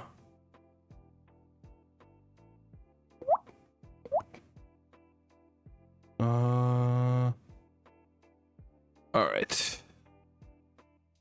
Yeah, I need to find something better as a bookmark than whatever this little card is. Okay.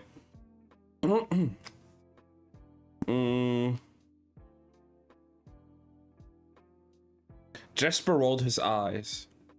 It's about sending a message. What's the point of a dead guy with Forg written on his chest?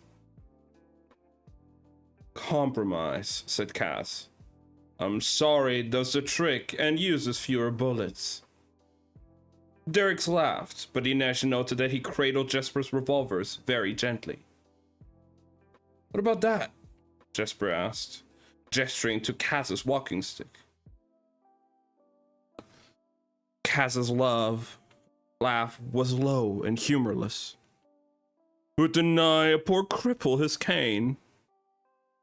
If the cripple is you, then any man with sense. It's a good thing we're meeting Giels. Cass drew a watch from his vest pocket. It's almost midnight. Inej turned her gaze to the exchange. It was little more than a large rectangular courtyard surrounded by warehouses and shipping offices. But during the day, it was the heart of Catterdom, bustling with wealthy merchants buying and selling shares in the trade voyages that passed through the city ports. Now it was nearly 12 bells and the exchange was deserted, but for the guards who patrolled the perimeter of the rooftops. They had been bribed to look the other way during tonight's parley. The exchange was one of the few remaining parts of the city that hadn't been divvied up and claimed in the ceaseless skirmishes between Catterdom's rival gangs. It was supposed to be neutral territory, but it didn't feel neutral to Inej. It felt like the hush of the woods before the snare yanks tight and the rabbit starts to scream. It felt like a trap. This is a mistake, she said. Big Bolliger startled. He hadn't known she was standing there. Inej heard the name the dregs preferred for her whispered among their ranks. The Wraith. Giels is up to something. Of course he is, said Cass. His voice had the rough, abraded texture of stone against stone. Inej always wondered if he'd sounded that way as a little boy. If he'd ever been a little boy. Then why come here tonight? Because this is the way Per Haskell wants it. Old man, old ways, Inej thought, but didn't say. And she suspected the other dregs were thinking the same thing. He's trying to get us all killed, she said. Jesper stretched his long arms overhead and grinned, his teeth white against his dark skin. He had yet to give up his rifle, and the silhouette of it across his back made him resemble a gawky, long-limbed bird. Statistically, he'll probably only get some of us killed. It's not something to joke about, she replied. The look Cass cast her was amused. She knew how she sounded. Stern, fuzzy, like an old crone making dire pronouncements from her porch. She didn't like it, but she also knew she was right. Besides, old women must know something or they wouldn't live to gather wrinkles and yell from their frond stoops. Jesper isn't making a joke, Inej, said Cass. He's figuring the odds. Big Bolliger cracked his huge knuckles. Well, I've got a lager and a skillet of eggs waiting for me at the Cooperon. So I can't be the one to die tonight. Care to place a wager? Jesper asked. I'm not going to bet on my own death. Cass flipped his hat onto his head and ran his gloved fingers along the brim in this quick salute. Why not, Bolliger? We do it every day. He was right. Inez's debt to Per Haskell meant she gambled her life every time she took on a new job or assignment, every time she left her room at the Slat. Tonight was no different. Cass struck his walking stick against the cobblestones as the bells from the church of Barter began to chime. The group fell silent. The time for talk was done. Giels isn't smart, but he's just bright enough to be trouble, said Cass. No matter what you hear, you don't join the fray unless I give the command. Stay sharp. Then he gave Inej a brief nod. And stay hidden.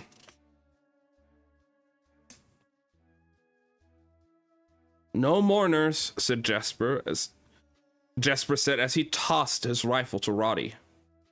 No funerals, the rest of the dregs murmured in reply. Among them, it passed for good luck. Before Inej could melt into the shadows, Cass tapped her arm with his crow's head cane. Keep a watch on the rooftop guards. Giels may have them in his pocket. Then Inej begun, but Cass was already gone. Inej threw up her hands in frustration. She had 100 questions, but as usual, Cass was keeping a stranglehold on the answers. She jogged toward the canal-facing wall of the exchange. Only the lieutenants and their seconds were allowed to enter during the parley. But just in case the Black Tips got any ideas, the other dregs would be waiting right outside the eastern arch with weapons at the ready. She knew Giels would have his crew of heavily armed Black Tips gathered at the western entrance. Inej would find her way in. The rules of fair play among the gangs were from Per Haskout's time.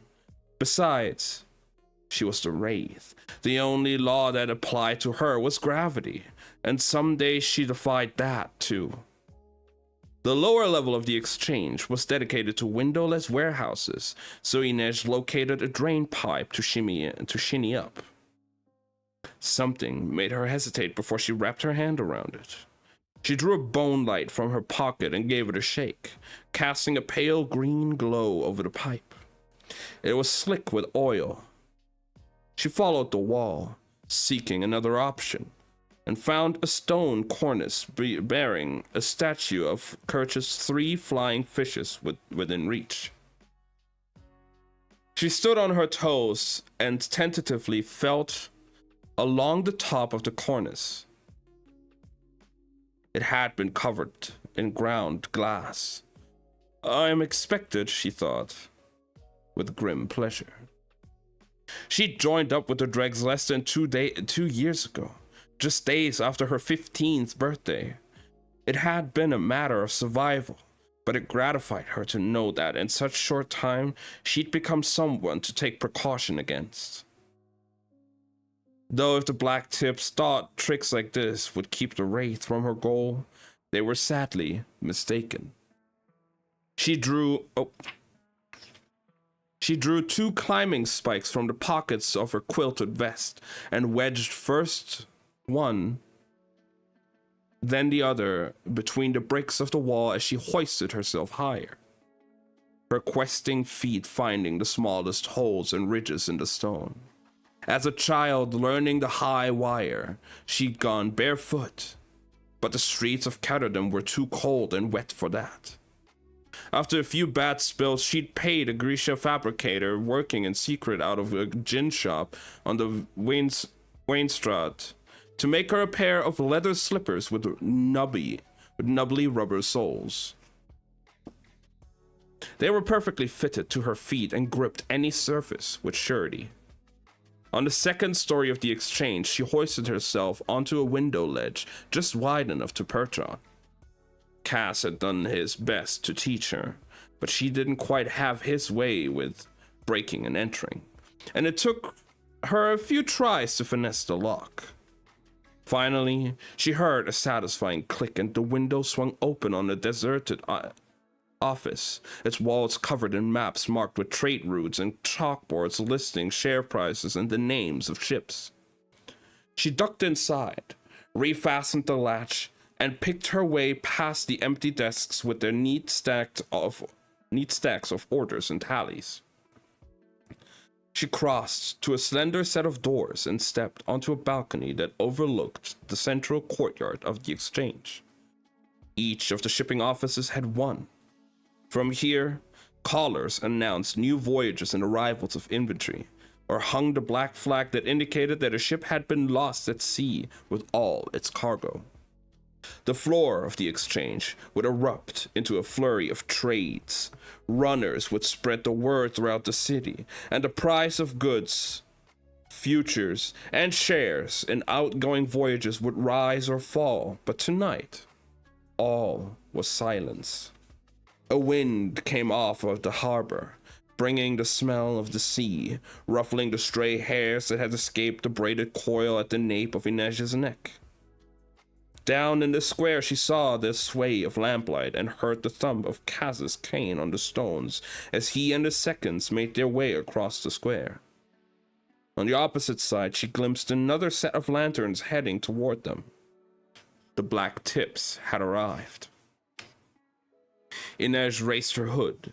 She pulled herself onto the railing and leapt soundlessly to the neighboring balcony and the next, tracking Kaz and the others around the square, staying as close as she could. His dark coat rippled in the salt breeze, his limp more pronounced tonight, as it always was when the weather turned cold. She could hear Jesper keeping up a lively stream of conversation and Big Bolliger's low, rumbling chuckle. As she drew nearer to the other side of the square, Inez saw that Gields had chosen to bring Elzinger an omen, exactly as she had predicted. Inez knew the strengths and weaknesses of every member of the Black Tips, not to mention Harley's Pointers, the Liddies, the Razor Gulls, the Dime Lions, and every other gang working the streets of Catterdam. It was her job to know that Gields trusted Elzinger because they'd come up through the ranks of the Black Tips together, and because Elzinger was built like a stack of boulders, nearly 7 feet tall, dense with muscle, his wide, mashed-in face jammed low on a neck thick as a pylon. Wow, what a fucking unit! That man is a fucking unit. What the fuck?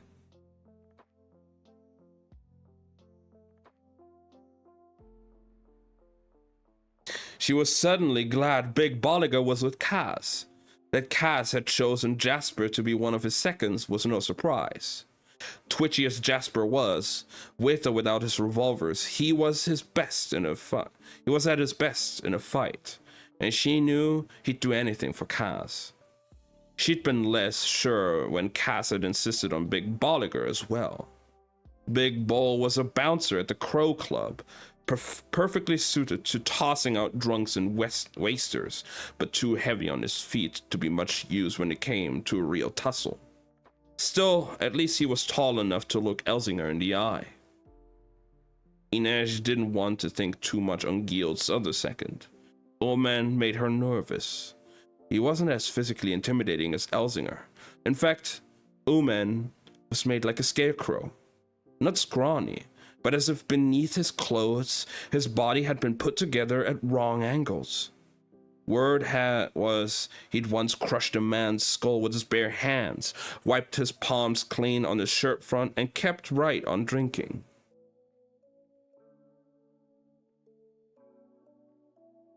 Excuse me, what? Excuse me, what?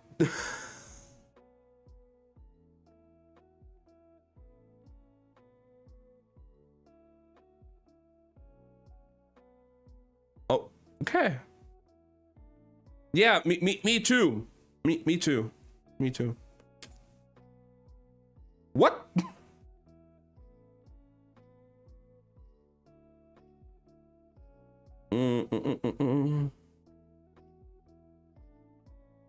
Inez tried to quiet the unease roiling through her, and listened as Gields and Kaz made small talk in the square with their seconds patted each of them down to make sure no one was carrying. Naughty, said Jasper, as he removed a tiny knife from Elzinger's sleeve and tossed it across the square. Clear, declared Big Bolliger as he finished patting down Gields and moved on to Ullman. Kaz and Gields discussed the weather, the suspicion that the Cooperum was serving watered down drinks now that the rent had been raised. Dancing around the real reason they'd come here tonight. In theory, they would chat, make their apologies, agree to respect the boundaries of Fifth Harbor, and all head out to find a drink together. At least, That's what Per Haskell had insisted. What does Per Haskell know? Inej thought as she looked for the guards patrolling the roof above, trying to pick out their shapes in the dark. Haskell ran the dregs, but these days, he preferred to sit in the warmth of his room, drinking lukewarm lager, building model ships, and telling long stories of his exploits to anyone who would listen. He seemed to think territory wars could be settled as they once had been, with a short scuffle and a friendly handshake. But every one of Inej's senses told her that was not how this was going to play out. Her father would have said the shadows were about their own business tonight. Something bad was going to happen here. Kaz stood with both gloved hands resting on the carved crow's head on his cane. He looked totally at ease, his narrow face obscured by the brim of his hat. Most gang members in the barrel loved flash. Gaudy waistcoats, watch fobs studded with false gems, trousers in every print and pattern imaginable. Kaz was the exception. The picture of restraint, his dark vests and trousers simply cut and tailored along severe lines. At first, she thought it was a matter of taste, but she come to understand that it was a joke he played on the upstanding merchers. He enjoyed looking like one of them. I'm a businessman, he told her. No more, no less. You're a thief, Kaz. Isn't that what I just said? Now he looked like some kind of priest come to preach to a group of circus performers. A young priest, she thought, with another pang of unease. Kaz had called Guild old and washed up, but he certainly didn't seem that way tonight. The Black Tips lieutenant might have wrinkles creasing the corner of his eyes and burgeoning jowls beneath his sideburns, but he looked confident, experienced. Next to him, Kaz looked, well, 17. Let's be fair, yeah? All we want is a bit more scrub, Giles said, tapping the mirrored buttons on his lime green waistcoat. It's not fair for you to call every spend happy tourist stepping off a pleasure boat at Fifth Harbor. Fifth Harbor is ours, Giles, Kaz replied. The dregs get first crack at the pigeons who come looking for a little fun. Giles shook his head. You're a young one, Becker, he said with an indulgent laugh. Maybe you don't understand how these things work. The harbors belong to the city, and we have as much right to them as anyone. We've all got a living to make. Technically, that was true, but Fifth Harbor had been useless and all but abandoned by the city when Kaz had taken it over. He'd had it dredged, and then built out the docks and the quay, and he'd had the mortgage the Crow Club to do it. He had to mortgage the Crow Club to do it. Per Haskell had railed at him and called him a fool for the expense, but eventually he'd relented. According to Kaz, the old man's exact words had been, "Take all the rope and hang yourself." But the endeavor had paid for itself in less than a year. Now Fifth Harbor offered berths to merchant ships, as well as boats from all over the world carrying tourists and soldiers eager to the sides and sample the pleasures of catterdom. The dregs got first try at all of them, steering them and their wallets into brothels, taverns, and gambling dens owned by the gang. Fifth Harbor had made the old man very rich and cemented the dregs as real players in the barrel in a way that not even the success of the Crow Club had. But with profit came unwanted attention. Guilds and the Black Tips had been making trouble for the dregs all year, encroaching on Fifth Harbor, picking off pigeons that weren't rightfully theirs. Fifth Harbor is ours, Cass repeated. It isn't up for negotiation. You're cutting into our traffic from the docks, and you intercepted a shipment of Yurda that should have docked 2 nights ago. Don't know what you're talking about. I know it comes easy, Giels, but try not to play dumb with me. Giels took a step forward. Jesper and Big Boliga tensed. Quit flexing, boy, Giels said. We all know the old man doesn't have the stomach for a real brawl. Kaz's laugh was dry as the rustle of dead leaves. But I'm the one at your table, Giels, and I'm here for a taste. You want a war, I make sure you'll eat your fill. And what if you're not around, Brecker? Everyone knows you're the spine of Haska's operation. Snap it, and the Dregs collapse. Jesper snorted. Stomach, spine. What's next? Spleen? Shut it, Ooman snarled. The rules of parley dictated that only the lieutenants could speak once negotiations had begun. Jesper mouthed sorry and elaborately pantomimed locking his lips shut. I'm fairly sure you're threatening me, Giels, said Kaz, but I want to be certain before I decide about what to do about it. Sure of yourself, aren't you, Brecker? Myself and nothing else. Giel bursts out laughing and elbowed Omen. Listen to this cocky little piece of crap. Brecker, you don't own these streets. Kids like you are fleas, and new crop of you turns up a few years after and to annoy your betters until a big dog decides to scratch.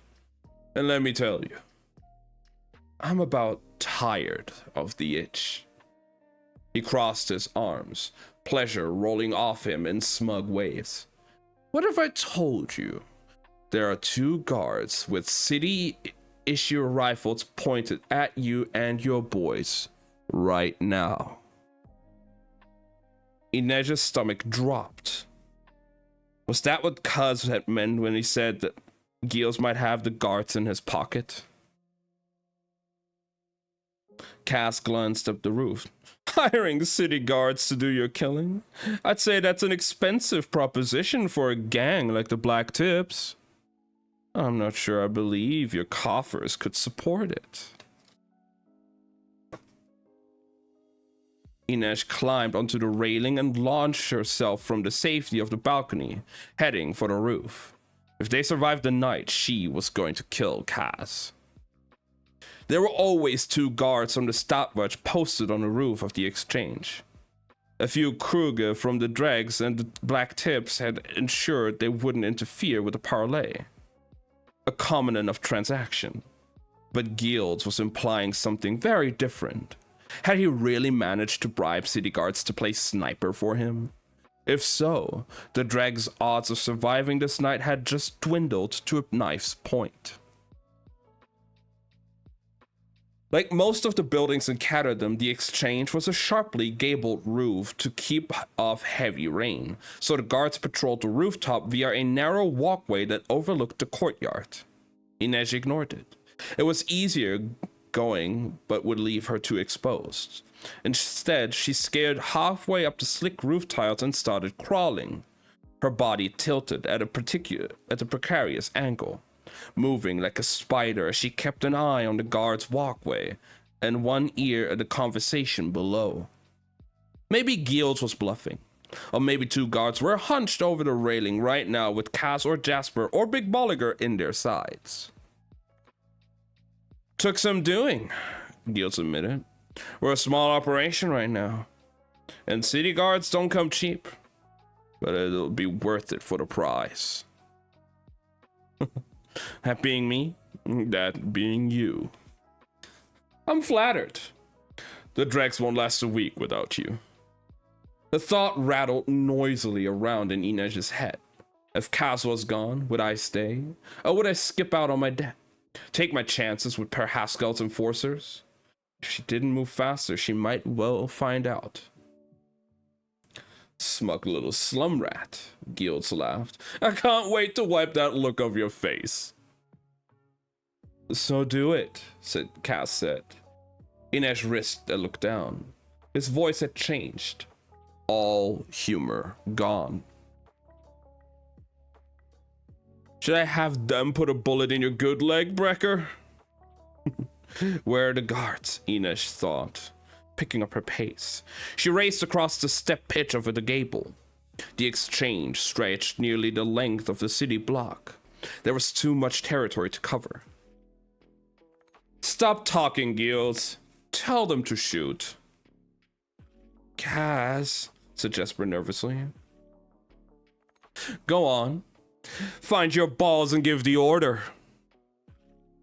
What game was Cass playing? Had he expected this? Had he just assumed Inesh would find her way to the guards in time? She glanced down again. Giles radiated anticipation. He took a deep breath, puffing out his chest. Inesh's steps faltered, and she had to fight not to go sliding straight off the edge of the roof. He's gonna do it. I'm going to watch Cass die. Fire! Giles shouted. A gunshot split the air. Big Bolliger let loose a cry and crumbled to the ground. Damn it! Shouted Jesper, dropping to one knee beside Bolliger and pressing his hand to the bullet wound as the big man moaned. You worthless podge! He yelled at Giles. You just violated neutral territory. Nothing to say. You didn't shoot first, Giles replied. And who's going to know? None of you are walking out of here. Giles' voice sounded too high. He was trying to maintain his composure, but Inesh could hear panic pulsing against his words. The startled wing beat of a frightened bird. Why? Moments before he'd been all bluster. That was when Inesh saw Cass still hadn't moved. You don't look well, Giles. I'm just fine, he said. But he wasn't. He looked pale and shaky. His eyes were darting right and left as if searching the shadowed walkway of the roof. Are you? Cass said conversationally. Things aren't going quite as planned, are they?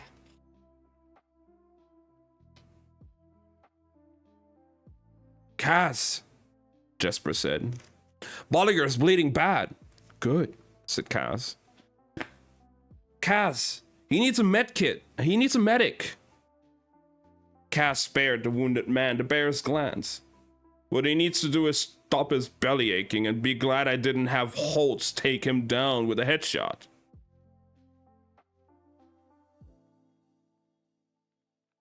Even from above, Inesh saw Giles flinch. That's the guard's name, isn't it? Cass asked. Wilhelm Holst and Baird van Dahl. The two city guards on duty tonight. The ones you emptied the Black Tip's coffers to bribe. Giles said nothing. Willem Holst, said Cass out loud, his voice floating up on the roof. Likes to gamble almost as much as Jesper does. So your money held a lot of appeal. But Holst has much bigger problems. Let's call them urges. I won't go into detail. A secret's not like a coin. It doesn't keep its value in the spending. You just have to trust me when I say this one would turn even your stomach. Isn't that right, Holst? The response was another gunshot. It struck the cobblestones near Giles' feet. Giles released a shocked bleat and sprang back. This time, Inesh had a better chance to track the origin of the gunfire. The shot had come from somewhere near the west side of the building. If Holst was there, that meant the other guard, Bert van Dahl, would be on the east side. Had Cass managed to neutralize him too? Or was he counting on her? She sped over to the gables. Just shoot him, Holst, Giles bellowed, desperation sawing at his voice. Shoot him in the head! Cass snorted in disgust. Do you really think that secret would die with me? Go on, Holst, he called. Put a bullet in my skull. There will be messengers sprinting to your wife and your watch captain's door before I hit the ground. No shot came. How? Guild said bitterly. How did you even know who would be on duty tonight? I had to pay through the guild. I had to pay through the guilds to get that roster. You couldn't have outbid me. Let's say my currency carries more sway. Money is money. I trade in information, Gills. The things men do when they think no one is looking. Shame holds more value than coin ever can. He was grandstanding. Inesh saw that, buying her time as she leapt over the slate shingles. Are you worrying about the second guard, good old Bert van Dahl? Kaz asked. Maybe he's up there right now, wondering what he should do. Shoot me, shoot Holst, or maybe I got him too. And he's getting ready to blow a hole in your chest, Gills. He leaned in as if he and Gills were sharing a great secret. Why not give Van Dahl the order to find out? And find out. Gills opened and closed his mouth like a carb and then bellowed. Van Dahl! Just as Van Dahl parted his lips to answer, Inesh slipped up behind him and placed a blade to his throat. She'd barely had time to pick out his shadow and slide down the roof tiles. Saints, Kaz liked to cut it close. Shh, she whispered in Van Dahl's ear. She gave him a tiny jab in the side so that he could feel the point of her second dagger pressed against his kidney. Please, he moaned. I like it when men beg, she said. But this isn't the time for it. Below, she could see Gild's chest rising and falling with panicked breaths. Van Dahl! He shouted again. There was rage on his face when he turned back to Kaz. Always one step ahead, aren't you?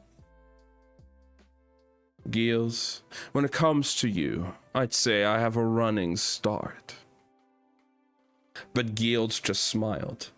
A tiny smile, tight and satisfied. A victor's smile. Inesh realized with fresh fear. The race isn't over yet. Gills reached into his jacket and pulled out a heavy black pistol. Finally, Kaz said, the big reveal. Now Jesper can stop kneeing over Bolliger with like a wet-eyed woman. Jesper stared at the gun with stunned, furious eyes. Bolliger searched him. Oh, big ball, you idiot! He groaned. Inesh couldn't believe what she was seeing. The guard in her arms released a tiny squeak. In her anger and surprise, she'd accidentally tightened her grip.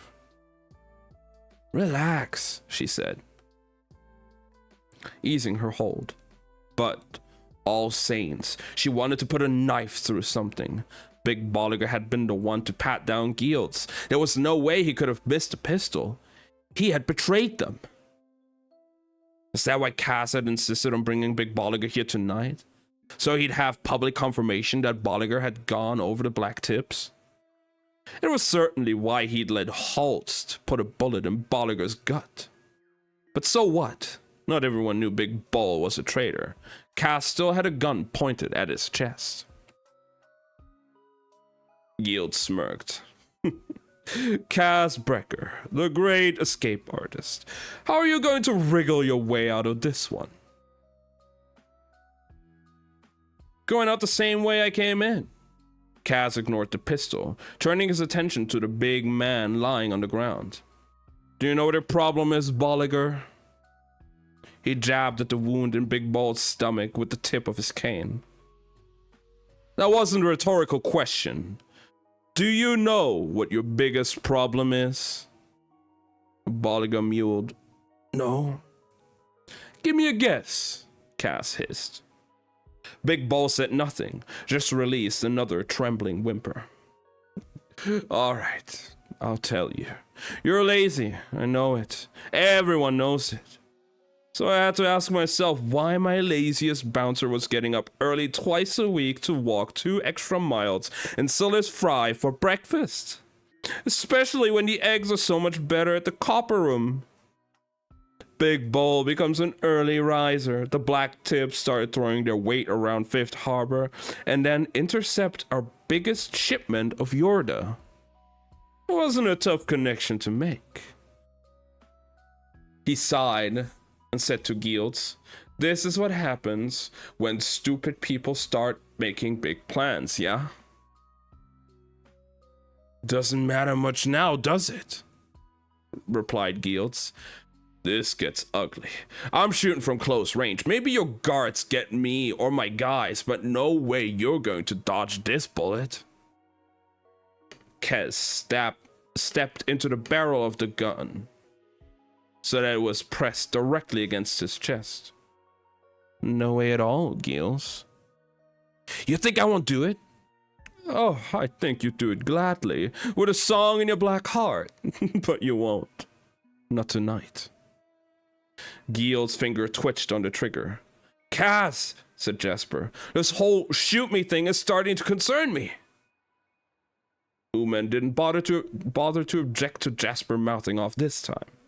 One man was down. Neutral territory had been violated. The sharp tang of gunpowder already hung in the air. And along with it, a question, unspoken in the quiet, as if the Reaper himself awaited the answer. How much blood will be shed tonight? In the distance, a siren wailed. 19 Boerstraat, Kaz said. Giels had been shifting slightly from foot to foot. Now he went very still. "That's your girl's address, isn't it, Giels?"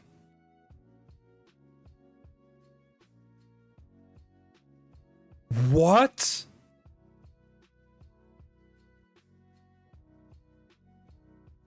"What?"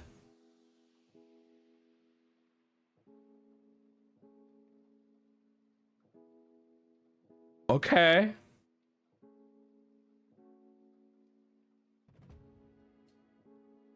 Gield swallowed. "Don't have a girl." "Oh, yes, you do," crooned Kaz. "She's pretty, too. Well, pretty enough for a fink like you. Seems sweet. You love her, don't you?" Even from the rooftop, Inesh could see the sheen of sweat on Gield's waxen face. "Of course you do. No one that fine should ever have looked twice at barrel scum like you. But she's different. She finds you charming. Sure sign of madness if you ask me. But love is strange that way. Does she like to rest her pretty head on your shoulder? Listen to you talk about your day?" Gields looked at Cass as if he was finally seeing him for the first time. The boy he'd been talking to had been cocky, reckless, easily amused, but not frightening. Not really. Now, the monster was here. Dead-eyed and unafraid, Cass Brecker was gone, and Dirty Hands had come to see the rough work done. "She lives at 19 Boerstraat," Cass said in his gravelly rasp. 3 floors up. Geraniums in the window boxes. There are 2 dregs waiting outside her door right now. If I don't walk out of here whole and feeling righteous, they will set the place alight from floor to rooftop. It'll go up in seconds, burning from both ends, with poor Elise trapped in the middle. Her blonde hair will catch first, like the wick of a candle." "You're bluffing," said Gields, and his pistol hand was trembling. Kaz lifted his head and inhaled deeply. "Getting late now. You heard the siren. I smell the harbor on the wind, sea, and salt. And maybe it's that smoke I smell too." There was pleasure in his voice. "Oh, saints, Kaz, Oh, saints, Cass, Inesh thought miserably. What have you done now? Again, Gil's finger twitched on the trigger and Inesh tensed. I know, Gils, I know, Cass said sympathetically. All that planning and scheming and bribing for nothing. That's what you're thinking, right? That's what you're thinking right now. How bad it will feel to walk home knowing that what you've lost. How angry your boss is going to be when you show up empty-handed and that much poorer for it. How satisfying it would be to put a bullet in my heart. You can do it. Pull the trigger. We can all go down together. They can take our bodies out to the Reaper's barge for burning, like all paupers go. Or you can take the blow to your pride, go back to Bootstrad, lay your head on your girl's lap, fall asleep still breathing, and dream of revenge. It's up to you, Gils. Do we get to go home tonight?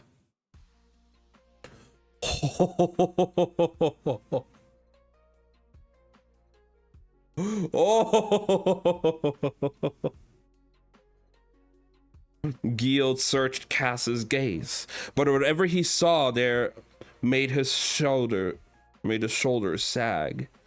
Inesh was surprised to feel a pang of pity for him. He'd walked into this place buoyed on bravado, a survivor, a champion of the barrel. He'd leave as another victim of Cass Brecker.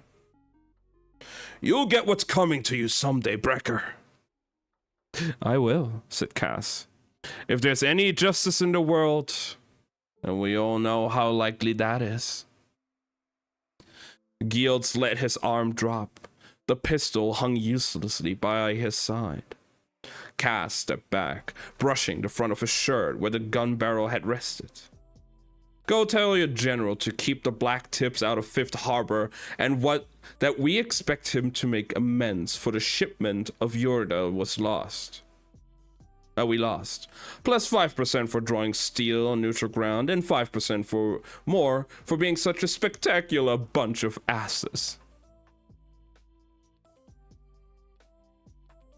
Then Cass's cane swung in a sudden sharp arc. Gield screamed as his wrist bones shattered. The gun clattered to the paving stones. I stood down, cried Gield, cradling his hand. I stood down!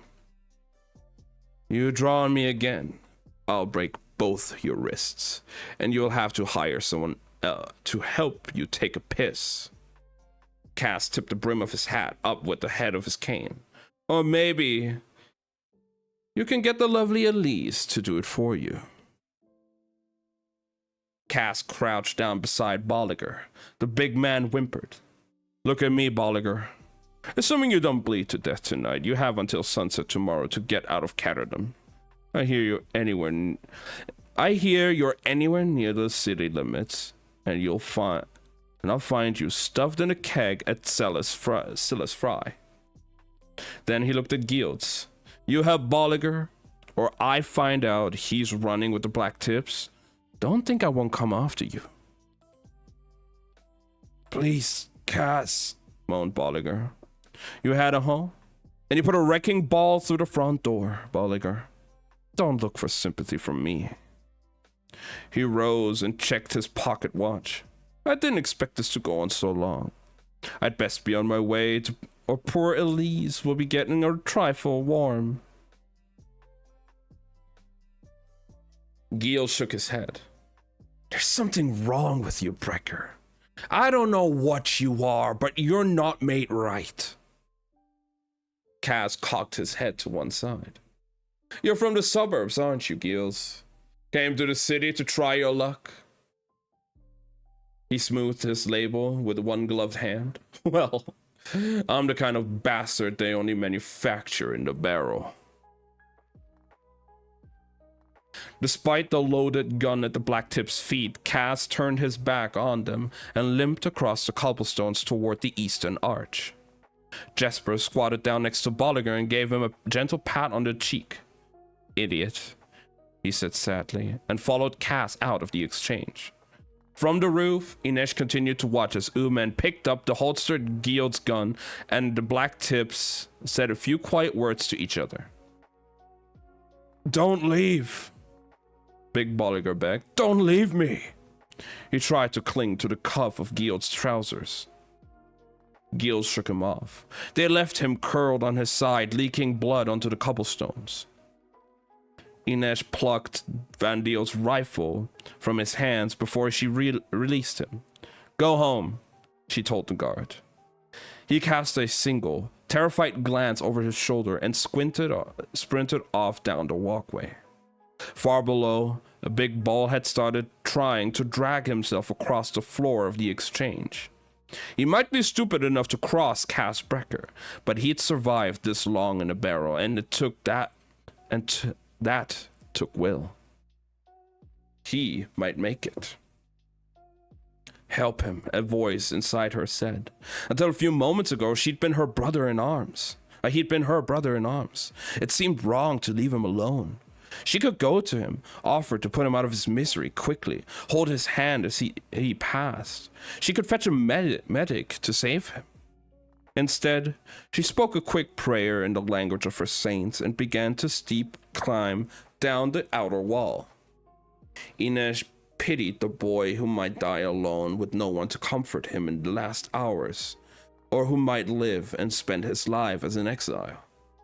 But the night's work wasn't yet over, and the Wraith didn't have time for traitors.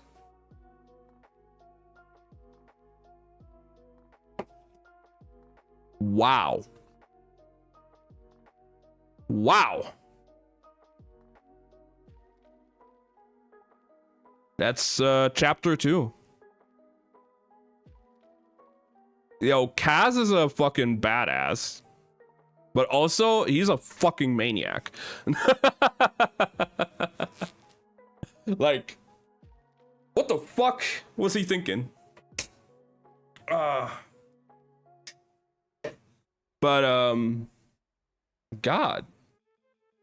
This is a strong start already.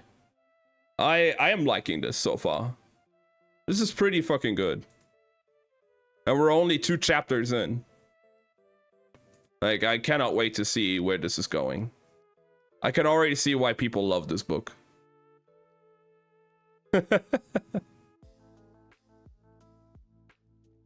Very compelling characters. Okay.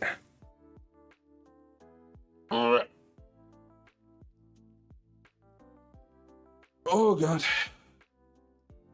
I definitely have to find a better way of like a better position here to like read and stuff. Like this is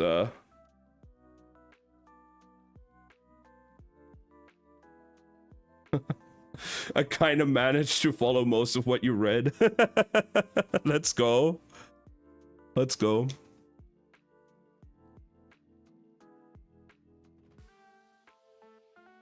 Okay.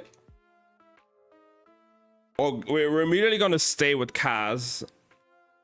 Chapter 3 is called Kaz. Cheers greeted Kaz as he emerged from the eastern arch, Jesper trailing behind him and, if Kaz was any judge, already working himself into a sulk. Dirix, Roddy, and the others charged at them, whooping and shouting, Jesper's revolvers held aloft. The crew had gotten the barest glimpse of the proceedings with Guilds, but they'd heard most of it. Now they were chanting, "The Bootstrad is on fire! The dregs don't have no water!" I can't believe he just turned tail, jeered Roddy. He had a loaded pistol in his hand. Tell us what you had on the guard, Dirix begged. Can't be the usual stuff. I heard about a guy in Sloken who liked to roll around in apple syrup and then get too... I'm not talking, said Cass. Holst could prove useful in the future. The mood was jittery, and their laughter had a frantic serration that came with near disaster. Some of them had expected a fight and were still itching for one. But Kaz knew there was more to it. And he hadn't missed the fact that no one had mentioned Big Bolliger's name. They'd been badly shaken by his betrayal, both the revelation and the way Kaz had delivered punishment. Beneath all that jostling and whooping, there was fear. Good. Kaz relied on the fact that the dregs were all murderers, thieves, and liars. He just had to make sure they didn't make a habit of lying to him. Kaz dispatched 2 of them to keep an eye on Big Ball and to make sure that if he made it to his feet, he left the city.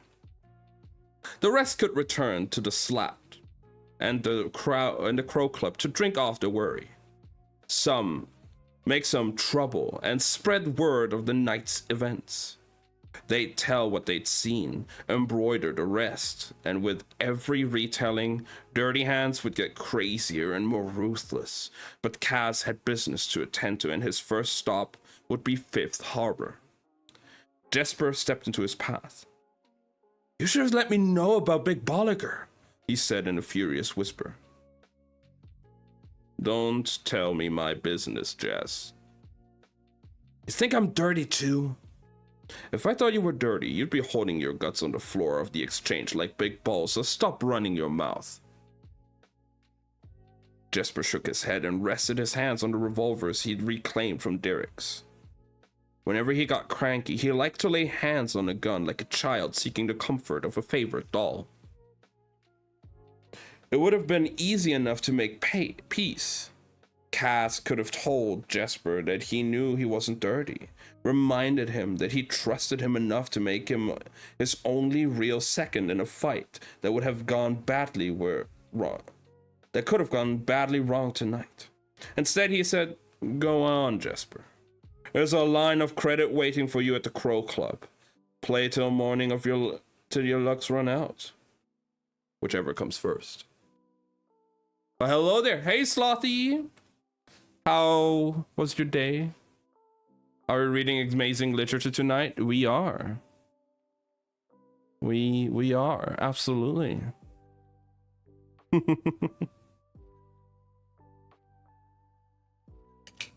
How are you doing?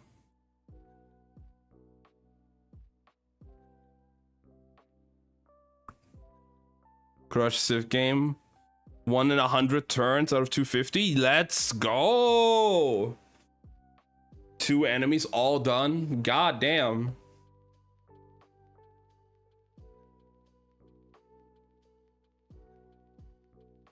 Hmm.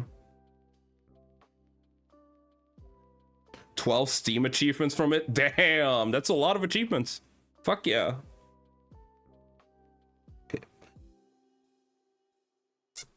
I still have to kind of figure out the whole setup here, but like, we going. I cry because no catch Pokemon. No, aww. And not multitask. It's fine. You're here now. You just missed fucking Kaz going mental. God, okay, I actually kind of like Kaz already. That interaction they just had was really fucking cool. Jesper scowled, but he couldn't keep the hungry gleam from his eye. Another bribe? I'm a creature of habit. Lucky for you, I am too. He hesitated long enough to say, "You don't want us with you? Guild's boys are gonna be riled after that." It was Slothy's recommendation. She read it already, yeah. And we're at like almost page 40. And I'm loving it.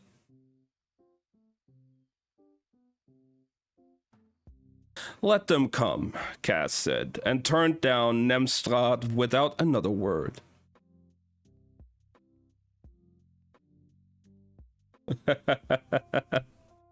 Can't wait to hear the audiobook for the first time.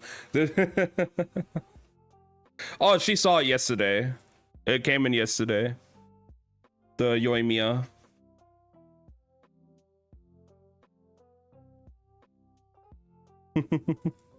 You're welcome. I really appreciate it, Slothy.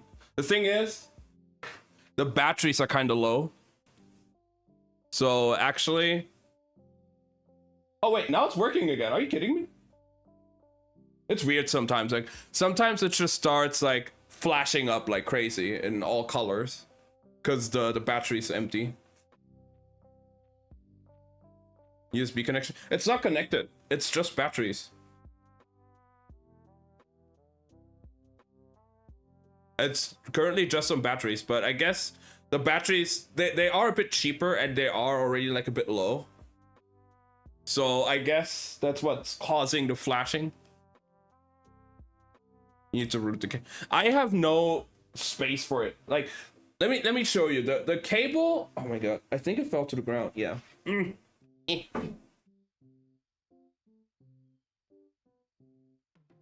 Either I'm getting a longer cable because this is the entire length of the cable that came in the package. This is not long enough.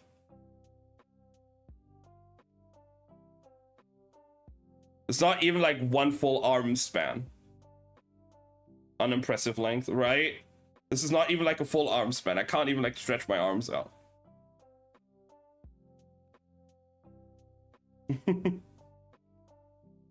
So I'll have to figure something out for it. Just gonna get some I mean, I couldn't buy some today because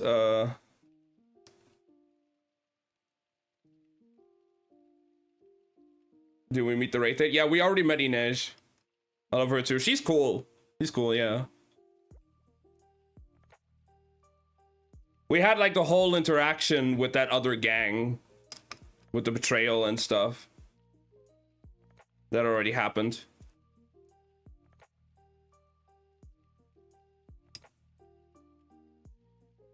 Get a cable on Temu. I mean, I think I still have some other cables here, but I feel like it's more convenient to have it with batteries. But today is Sunday, and Sundays most stores in Germany are closed. So I couldn't go out buying batteries today. So I will probably be buying some tomorrow. And then we'll change them out and see how well it will work. Hopefully it doesn't just start fucking flashing randomly every 10 seconds.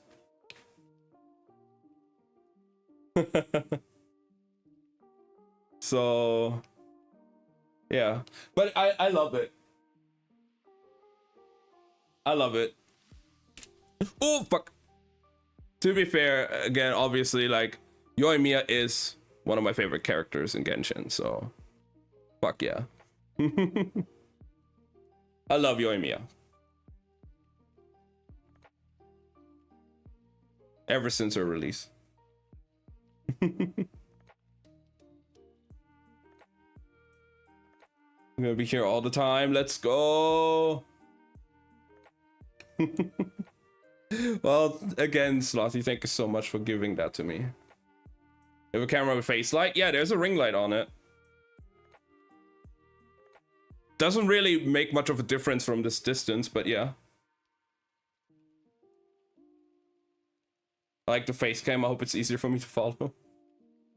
Or, who knows, maybe it's too distracting seeing me all the time.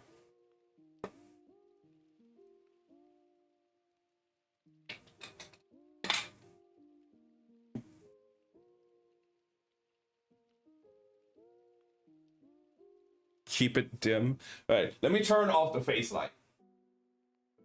See, it's almost like no difference. The light is completely off. Like, it makes no fucking difference.